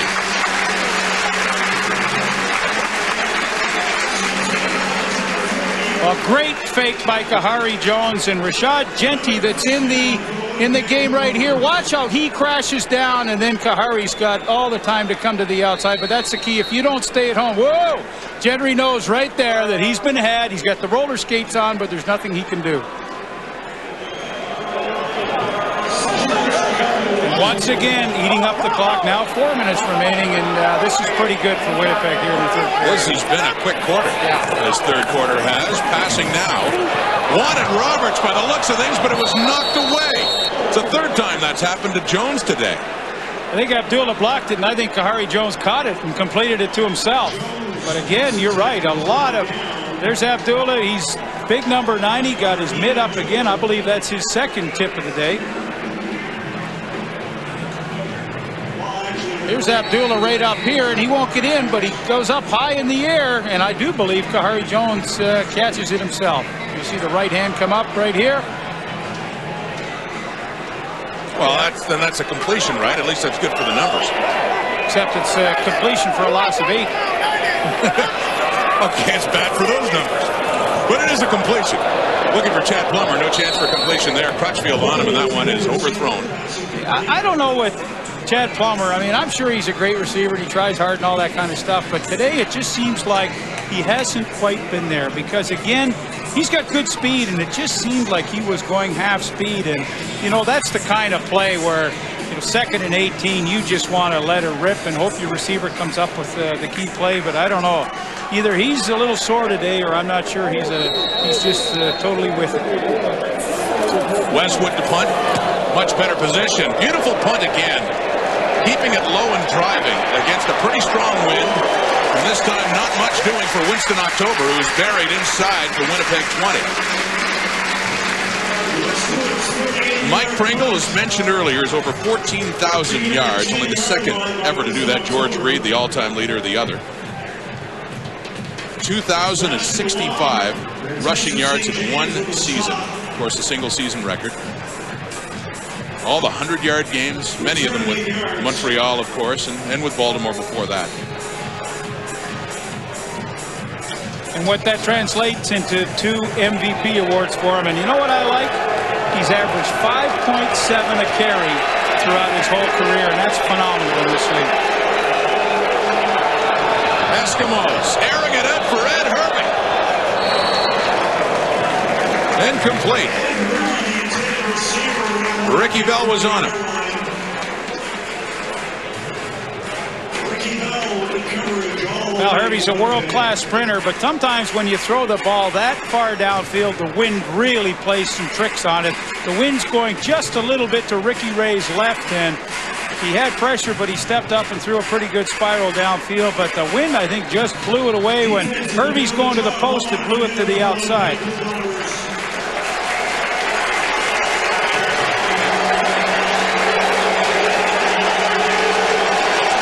Like the fans getting in it now, and a big second down. Edmonton deep in its own zone. Under pressure. Dumps it off. Scott Robinson with it. But not a first down. Gets it across the 25. Still, Fleming will be out to punt.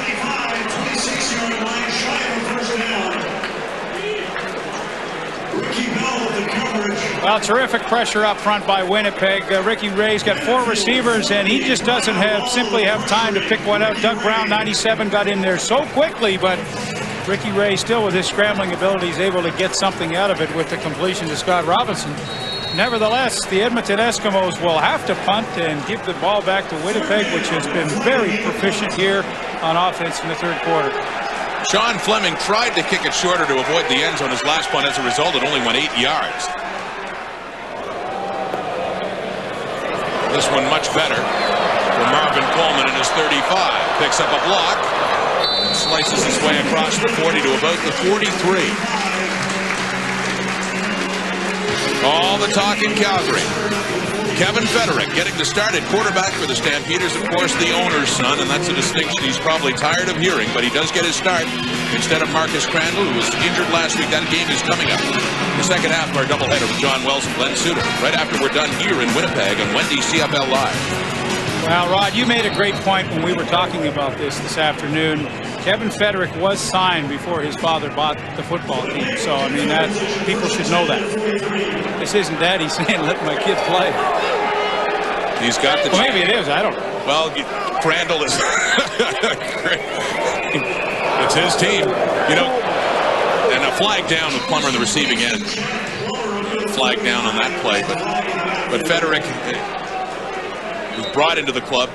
Yes, before his dad was in. And also Marcus Crandall, who is hurting, has not played particularly well anyway. Winnipeg 54. First down repeated. Has not played particularly well or didn't look that good for the most part in Edmonton. So this is a chance to give him a look and see what he does have. Absolutely. And I have far too much respect for Jim Barker as a head coach to think that he's ever being told who to play. So this Kevin has earned it, and we'll see what happens. And I know you and I are going to leave here today and turn it right on and see how he does. You bet. Had a great college career at Brigham Young. Yes, he did. Steve Young played there, and Steve Sarkisian, yes, well before him. Nice catch. Nice pass. Robert Gordon on the receiving end, up near a first down, just a little bit shy across the 50. Wow, this is going to be interesting because he's a good yard short, and they're going to have to make a decision whether they go for it. Great pocket for Kahari Jones, and Bobby Gordon from the outside. Watch him work to the inside. Now he's looking for a hole. He sees it, and he just slows down right there. Perfect execution by the wide receiver to stay in the hole, and Kahari Jones put it there, and they're going, well, it's second down. I thought it was third down. Excuse me. Pickup of 18, though, for Robert Gordon. It was a penalty.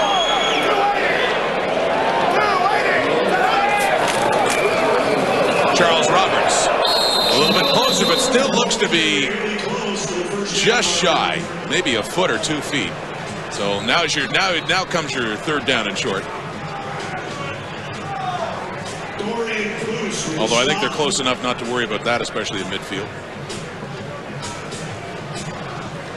Well, I mean, it's interesting because there's 11 seconds left in the quarter. So, I mean, you know, had you let the clock run a little bit more, you would have punted with the wind. All the more reason not to punt if they are shy, and they're out. The sticks are out now to measure it. Now, this is a gutsy call. Troy Westwood's coming in. You know what they could do is we'll whistle it in and take a delay of game. Well, actually, they can't finish on a penalty of the quarter. So I'm having a couple senior moments here. Is that what you call them? Is that what you and Bob Cameron call them now? He and I can relate to each other.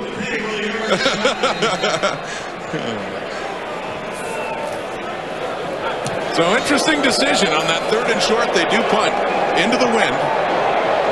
Flag down on the return by October. I'll tell you one thing, Troy Westwood's getting the ball off a lot quicker than he did last Friday night in Ottawa, so Bob Cameron's little phone call, I think, paid some dividends. Cameron spoke to Westwood after that game, and when a punt was blocked and when he couldn't get another one off. Winnipeg 91. First down. Tyson St. James called the no yards there, though, but for the most part, Westwood's done well punting into this win, but as you pointed out, though, what a difference. Now we've come to the end of the quarter, and if that could have been one play later, he would have been punting with the win. Absolutely.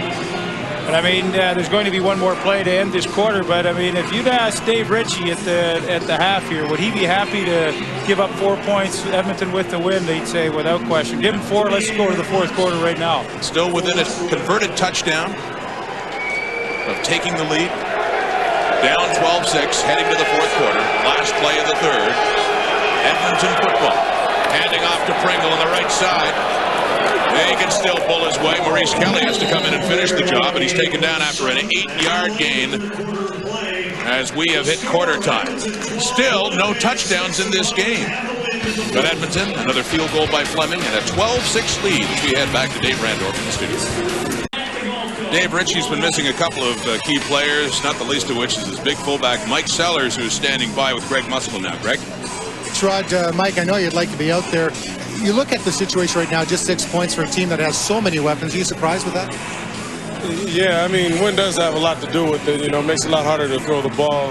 And the fact that we had to change the offense around, being that I'm not playing, it's kind of frustrating right now, but we'll get back into it. Now, you've had the quick turnaround. Do you think that affects the offense at all? The fact that you played Friday in Ottawa, then it's Tuesday afternoon and it's a hot day. No, we had a pretty good week of practice, so I think we'll be okay. I mean, everybody had a lot of rest, so. How about your own status? When are you going to be back in there? I'll be back next week for sure. That's guaranteed. I know they could have used you in the 2nd quarter in that inside the 1-yard line. Oh man, I was standing right there at the 1-2, and it was just killed me. But everybody has their injuries. I just had to take mine as it comes. So I look forward to seeing you out there next week. Thank you, guys.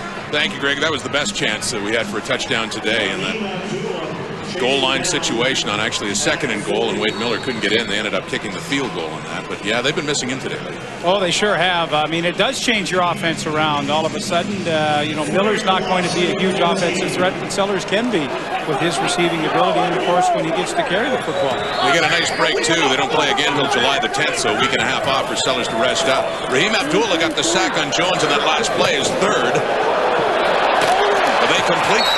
Got one to Charles Roberts on the receiving end for a first down up across midfield for Winnipeg. Boy, and I'd like to see a lot more of that. Get the ball in Charles Roberts' hand. He's done some damage on the ground, and now he just gets out to the outside and waits till his receivers clear out for him. Terrific protection up front, and Roberts has some room to run, and this is when the fun starts. And he had to go at least 8 or 9 yards after he cut it to get a first down, and that's a huge pickup. I mean, 2nd and 15 to pick up a first down. I mean, those are the kinds of little plays that put some wins together for you.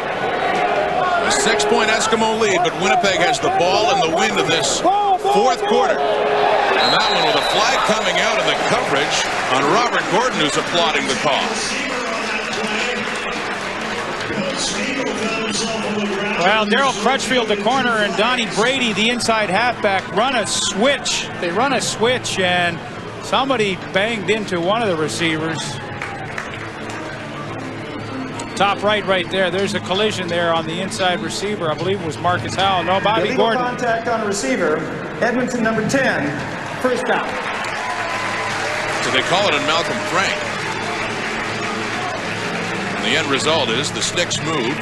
This Winnipeg drive continues. Now with the ball down around the 42 of Edmonton. But 12 minutes now, 4th quarter.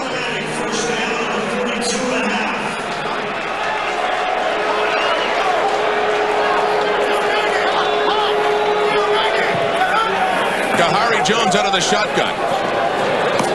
Completes it. Goes right back to Gordon, and a first down at the 30 of the Eskimos.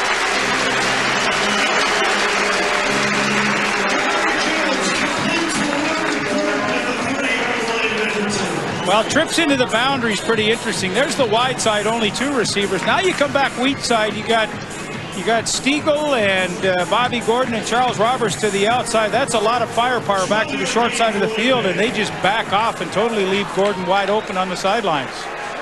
Winnipeg's pressing now. They can get the first touchdown of this game. They'll retake the lead, swinging it out. Roberts, lots of room again. Charles Roberts, first down Bombers. They're in the red zone, down around the 17. And they had great success with that screen play in the first half, and they come back to it at a wonderful time to do it. 1st and 10 is a great down to run a screen. Matt Sheridan, 54, was once again out in front. Here's Sheridan. He didn't even have to make a block for Charles Roberts there. Charles Roberts was so wide open. Watch him slide across the formation now. They pick off A.J. Gass in the middle, who had Charles Roberts, and that is a terrifically well-executed play. They spot it inside the 18, or the 19, I should say, on first down. Looking for the end zone. So close for Chad Plummer. Just a little bit beyond. Chad Plummer did a pretty good acting job there on Darryl Crutchfield. He slowed down just a touch to slow Crutchfield down, and then he tried to accelerate at the last second to make this catch. Pretty good strategy. He just couldn't lay out far enough. Well, I've been impressed with Crutchfield today. I mean, the newcomer, and he has really played well in his man-to-man coverage. Really, nobody's had a sniff against him today. It was the man, Paul Lapalisse, the offensive coordinator for Winnipeg, nervously looking on, I'm sure, as they look to the end zone again. Touchdown, Winnipeg. They go to Milt Stiegel. His favorite target.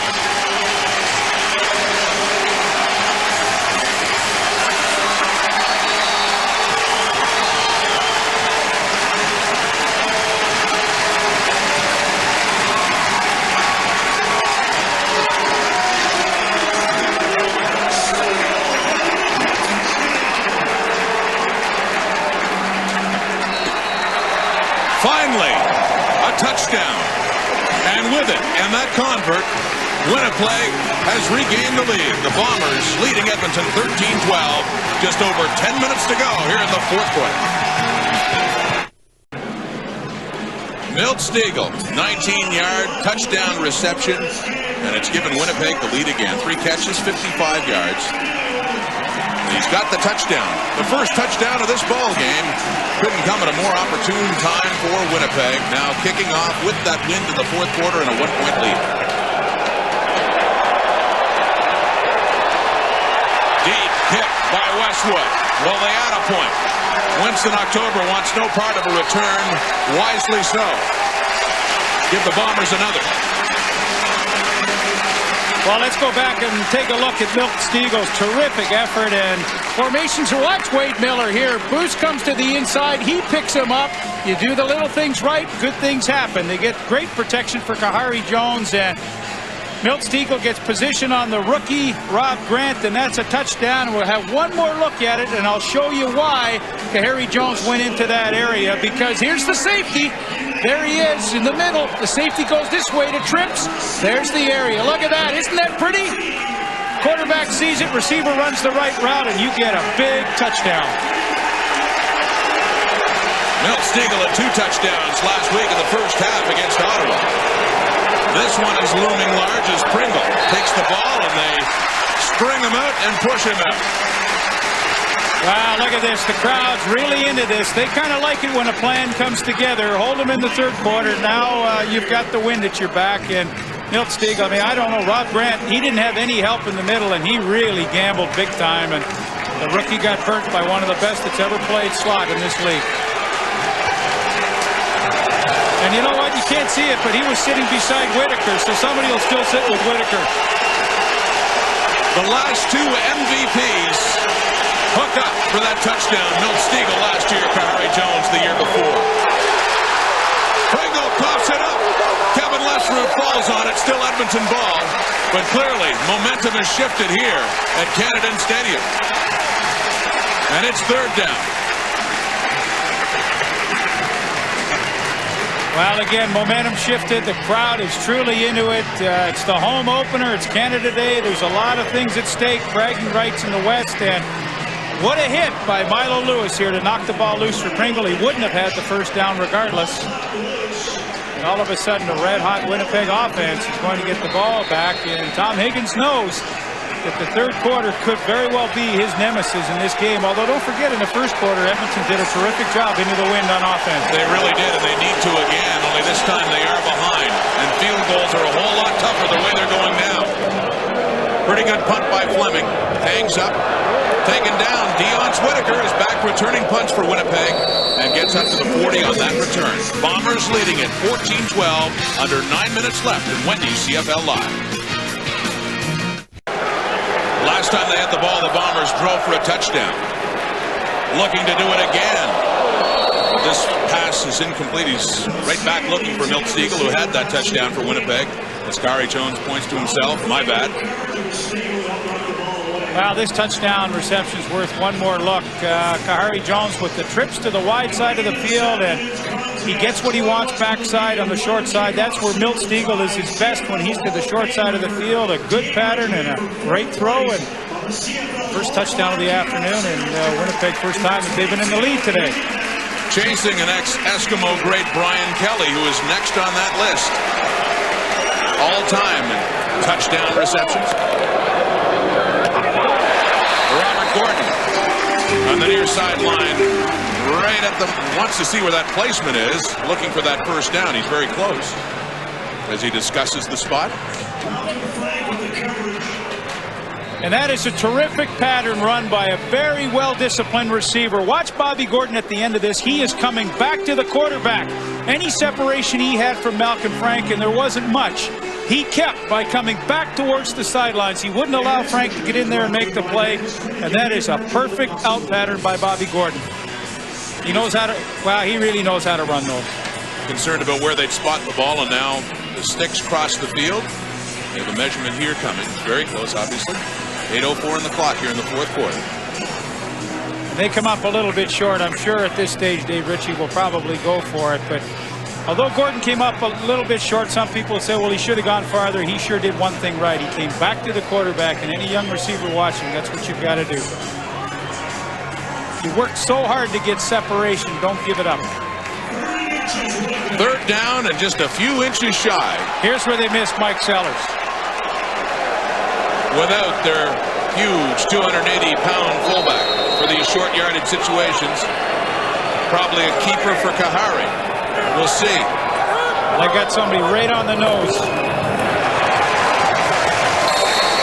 Kahari Jones takes it himself. Didn't need much. Well, one area where Winnipeg is better this year is having Mo Elwanibi at center. We haven't really talked about him today, but they are much more solid with him at the center position. And even with Steve Charbonneau right on his head there, with A.J. Gassin right behind, they are still able to pick up that half a yard and keep those drives going. And there you see Mo right in the middle of the screen, and he gets off the ball quickly, and Kahari gets the necessary yardage. But, you know, where's Winnipeg better this year? I know for a fact they're better at center. Had been a tackle when he first came into the CFL from the NFL with the BC Lions, and worked his way to the interior part of the line. And a center this year, handing off Charles Roberts, and taken down there by Genty.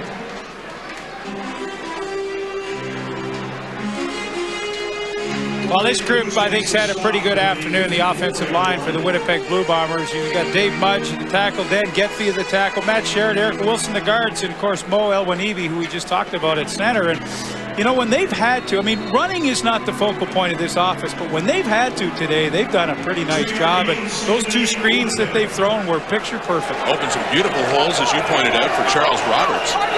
6:30 and counting here in the fourth quarter. Still a 2-point lead, Winnipeg, with the ball near midfield. Second down, flag coming down. Jones takes off and slides in and loses his helmet in the process, just shy of what would be a first down pending the call. Well, they got Dave Mudge on the left side, on the right side of the offensive line for holding. And Holding. Winnipeg 68. There he is right there. He's working on Rashad Genty, the newcomer in the lineup. And here it is. Genty gets positioned to the outside. And as Kahari Jones breaks contain, you see the left hand come out of mud. And like Mike Sellers a couple of times last week in Ottawa, losing his hat.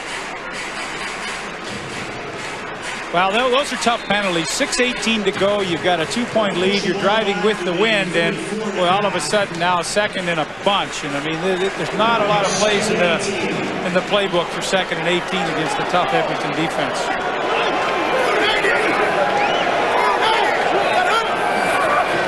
Second and long. Knocked at the line again. Raheem Abdullah, the 3rd time today, knocks it down at the line of scrimmage, and that one couldn't come at a better time for the Eskimos. Oh my, no kidding. I mean, Abdullah has had just a terrific game. Here he is on the left side of your screen, and this is just extra effort. He's working, he's getting pounded, but he knows he's got one thing. He's got a lot of height, and he can disrupt any quarterback's best plans, and Kahari Jones had Stiegel over the middle, but he couldn't get it to him. So Troy Westwood stands back at his 30. He's got the wind at his back and needs a nice one to hem the Eskimos in. Carries nicely for Winston October, but a flag is down as he gets up to the 24. Edmonton football down by 2, 5:35 to go here in the 4th in Winnipeg. A look at the game story brought to you by SportCheck, Canada's largest sporting goods retailer. SportCheck, the best value.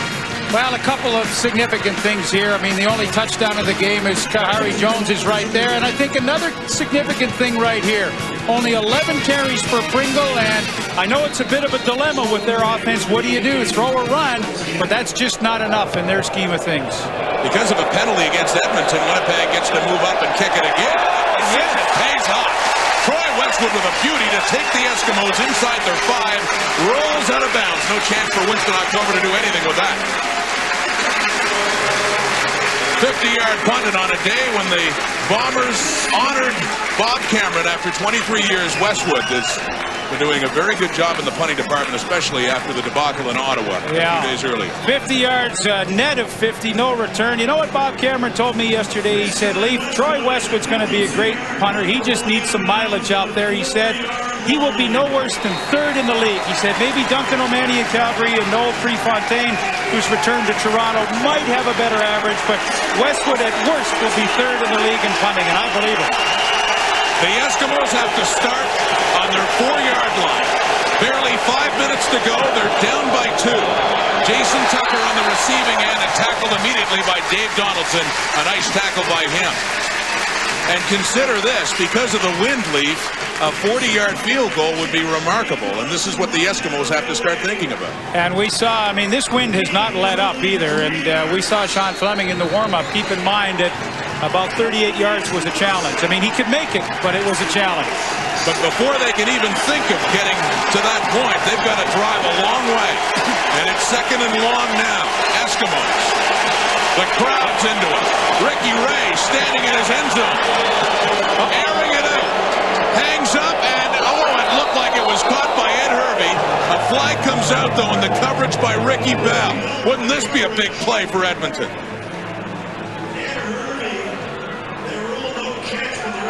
Forward pass interference. Winnipeg number 20. First down. Well, and the difficult nature of this is a very poorly thrown football. It just begins to wobble, and Hervey comes back to it. Bell's trying to fight through. I mean, I don't know. I mean, those are tough calls to me on a defensive back. You know, I don't think he totally disrupted Hervey, but a huge break for the Eskimos. The matchup really has never developed. Hervey with, I believe, only 1 catch so far in this game. So they call the interference against Winnipeg and Ricky Bell, and it's a 34-yard game. And Ricky Ray with lots of time and just takes off up the middle. First down and then some. Across midfield to about the Eskimo 52, and what a turn of events in the last 2 plays for Edmonton. Under 4 minutes on the clock. And Ricky Ray recognized Winnipeg only rushing 4 people, and you know what? When the linebackers all drop out, which they don't do very often for Winnipeg, there are some enormous holes. Look at this right here. That's what Ricky Ray sees. He says, heck, I can go 10 before anybody comes near me, and a couple of nifty moves right there to bounce off a tackle and pick up some great yardage. So all of a sudden, you've got a penalty to Ricky Bell. You've got a terrific run by Ricky Ray. And would look like doom and gloom for Edmonton is looking pretty good now as they're across midfield. And the only thing going Winnipeg's way right now, as we discussed before, that wind, which means Edmonton would certainly have to get closer than they are now to go for a field goal. 3:37 on the clock right now. And an injured player, Rylan Wickman, the Winnipeg linebacker, down on the field. Well, the way this game has gone, would you expect it to be any different for a finish? I'd be disappointed if it went any other way. Absolutely. 14-12, low scoring, but a lot of exciting plays. And even though the offenses haven't been able to rack up the big points, they have been able to move the football. Defenses, for the most part, though, have been brilliant. Well, this is a gut-wrencher for both coaches. We see Dave Ritchie, we saw Tom Higgins, and heck, you know, these are two quality football teams fighting for every inch of the turf out there, and they're probably a little tired. I know Mike Sellers said they had a great week of practice, a lot of gas in the tank, but I'll tell you, the big boys out there on both lines got to be feeling it. Not a lot of recovery time right now in the CFL. Edmonton last played Thursday night, Winnipeg Friday night in Ottawa. Little play fake, pressure on from Harold Nash, who's blitzing, nearly got to Ricky Ray, who threw it away, incomplete. I really think he wanted to go to Mike Pringle, and it looked like Pringle was open off the play-action fake, but Ricky Ray saw something downfield a little farther. So every play now gets more crucial as we go on. 3:17 remaining. Edmonton second and long.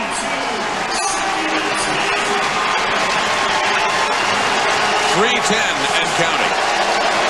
Nearing that warning.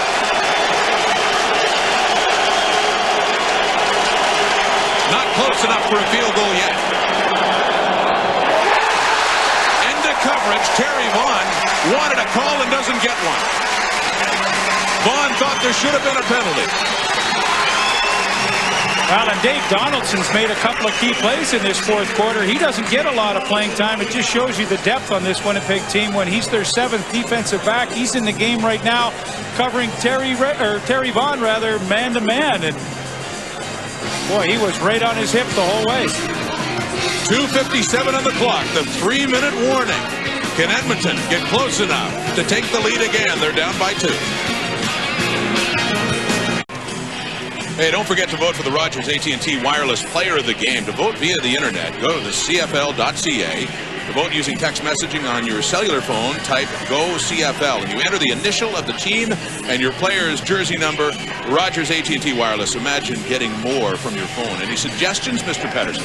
Well, I've got a couple. I mean, you could go easily W85, or you could go E90. That's how you do it if you want to vote. And boy, Raheem Abdullah, 3 tips and a sack.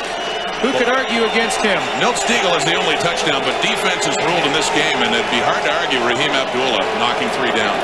His team trails, and they're punting.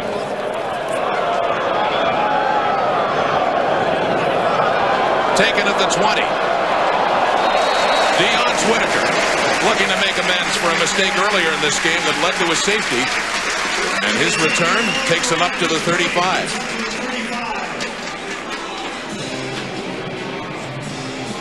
Third all-time in touchdown receptions.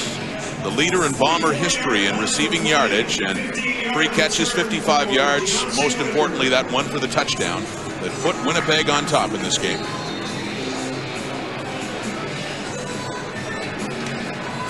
How about that last year? The MVP in the CFL, the outstanding player, 23 touchdowns in one season. It's incredible.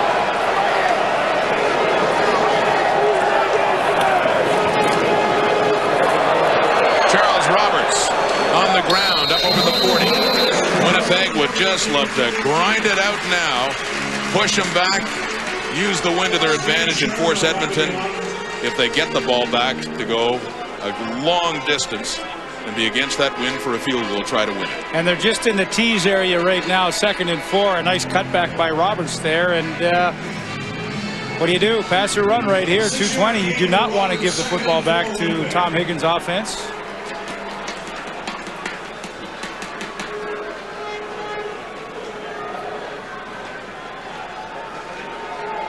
There have been 2 turnovers in this game, both committed by Edmonton, one on downs in the first quarter, one a key interception by Milo Lewis off Ricky Ray in the second quarter. None since. Lots of time for Kahari Jones, scrambling around, takes off, gets the first down, and a big one for Winnipeg.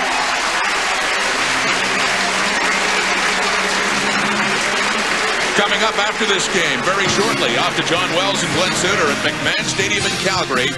Kevin Federick getting the start for the Stampeders against the Ottawa Renegades. The Stamps still looking for their first win of the season. That is coming up. Our Holiday Bash, Canada Day, and a doubleheader here on TSN. Not done yet here, though, in Winnipeg. 2:07 and counting now on that clock. Those valuable seconds ticking away against Edmonton with that first down for Kahari Jones and the Blue Bombers. Nursing a 2-point lead with the win. Charles Roberts, they keep it on the ground. And why not when you have Charles Roberts running the way he is?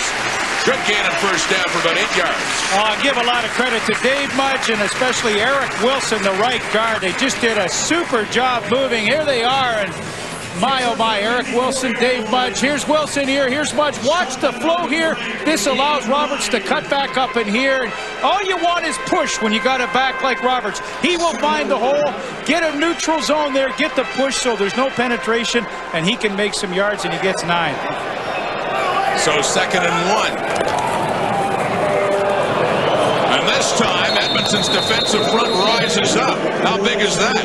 Well, There's Winnipeg to punt. Eric Wilson was running the trap coming from his right guard spot, and he tripped in the backfield and kind of fouled everything up for Roberts. So, Gain of about 6 inches.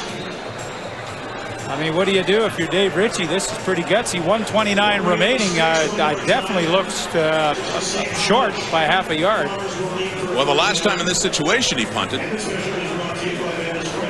Mind you, they are the kind of confidence they have up front right now. And that keeper by Kahari Jones, it does look like they were at a range that they could make. But you want to play around with that. 1:29 on the clock. Well, again, this is where you miss Mike Sellers, the big 270-pound fullback, to at least either carry it or lead. But I think he's made up his mind. He's going to try to seal the deal right here. We don't see any Troy Westwood. That was Mike Sellers, sorry. Westwood stays at the sideline. 3rd down and about a foot. They're not punting. They can drive a dagger into the heart of the Eskimos with a first down here. And they get it. The Winnipeg drive continues. Edmonton may not get this football back. 1:12 on the clock. Big Mo Elwanibi leading the charge for Kahari Jones. Boy, did he ever, because he has Steve Charbonneau right on his nose with a linebacker in behind waiting to come over the top. And unless your center can control that nose tackle, you're in trouble as a quarterback on the sneak. Again, for the second time in this second half, Mo Elwanibi, there he is, 64. He held the flag in the pregame ceremonies honoring Canada Day, and he's had himself a whale of a ball game. Certainly has. Under a minute now. Keeping it on the ground. Roberts.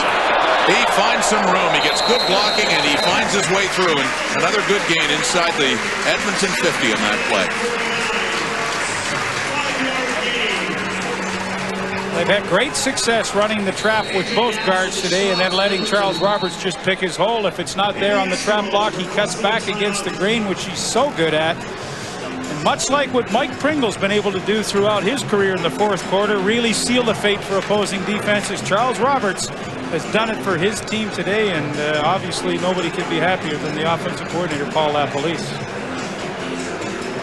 Well, for the last 3 years, including this one, the Bombers have started a season at 2-0. They hadn't done that since 1990 when they last won the Grey Cup. Before they did it under Dave Ritchie. Well, and all 3 games have been tough. I know they were the beneficiary of 6 turnovers in BC to win that game, but I mean the Ottawa team was a kind of an ugly win, and this hasn't been an oil painting, but it's been effective. They'll take it. The W is the main thing. Absolutely. And if they go to 3-0.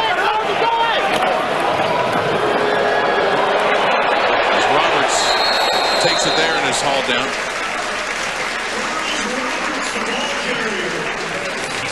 Now, Milt Stegall certainly had, in many ways, the biggest catch, obviously, of this game. The only touchdown of this game, Lee. Yep. Safety gone in the middle, allows Siegel all kinds of room in there, and Kahari Jones read it. That's the first key. You've got to see it. He saw it, and his receiver was in the right spot. You can cast your vote on the internet or text messaging. Go CFL. Is it W85? Is it W1? Or as we'd also suggested for Edmonton, E90, Raheem Abdullah up front for the Eskimos. Got a few choices here. Well, I think in a league that's all about big plays, my vote kind of goes for the big play today, and it sure was Milt Stegall. He is so reliable. I mean, how many times you're just waiting for it to happen? It happens. It's been an amazing career for that man. 44 seconds on the clock. Now, should Winnipeg go on and win, it certainly appears the Bombers will. What does that do to what is expected to be a really competitive West Division? If they can start off at 3-0. I know you got Saskatchewan at 2-0, but this really gives them the upper hand on Edmonton that they missed out on getting last year when they had to go to Commonwealth for the Western Final. That's a very significant win, even though it is early in the season. These are big games. Well, you know what, Rod? I always said the wins in July or June were just as important as the ones in October. So, I mean, it's a great win. And, you know, these two teams have a dislike for each other. They very well could meet in a Western Final again. So, you know, you set a precedent. I mean, Winnipeg's going to probably walk away with a win here. They don't play, I believe, till kind of back-to-back late in the season. So it's a long time since they'll see each other again. We'll talk about how competitive the West is. Calgary needs a win just to keep pace with what's been going on. The Stampeders looking for win number 1. Ottawa is there. The Renegades 1-1, losing a heartbreaker to the Winnipeg Blue Bombers Friday night. It's coming up, the second part of our doubleheader. Wendy's CFL Live on TSN. Wow, Ottawa's a fun team to watch. They sure are. Tillman, Joe Pau, they got things sorted out there. Well, they gave this man enough headaches last Friday night. What did they ever? Those nails were bitten right down, I'm sure. Well, you saw Tom Higgins and concern on his face. He's got Albert Reese down on the field. Now he's getting up. I mean, they lost Alfred Payton last week, and now Albert Reese, who a great defensive tackle, big load in there to handle. And things don't, he looks pretty tender on that leg. The Eskimos last played Thursday, so playing again today on a Tuesday, and they finish off the week in Hamilton on Saturday. They play 4 games in 15 days.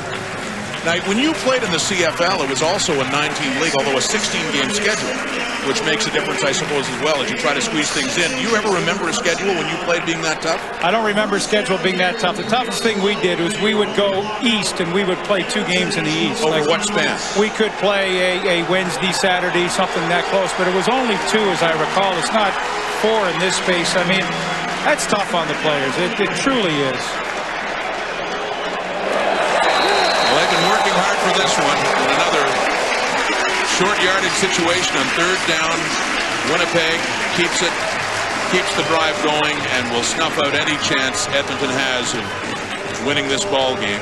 26 seconds to go on the clock and just a 2-point lead, but that's a big 2 points right now. And you know what? You got to blow a little smoke for Kahari Jones, because he was a very patient quarterback today in a very tough, low-scoring, physical defensive game. And what he has done now is got 3 wins. He has yet to throw an interception, and he's thrown touchdowns in every game at the critical stage. So my hat's off to Kahari Jones, who is the 2001 MVP in this league, and threw a big touchdown to the 2002 MVP today. Well, Kahari, he just doesn't hurt himself, and that's why you got to love him as a quarterback. No interception so far this season, and Dave can smile now, I think. The Winnipeg Blue Bombers celebrate their home opener on Canada Day with a victory to improve to 3-0 on top of the West Division as Tom Higgins' Eskimos fall to 1-2.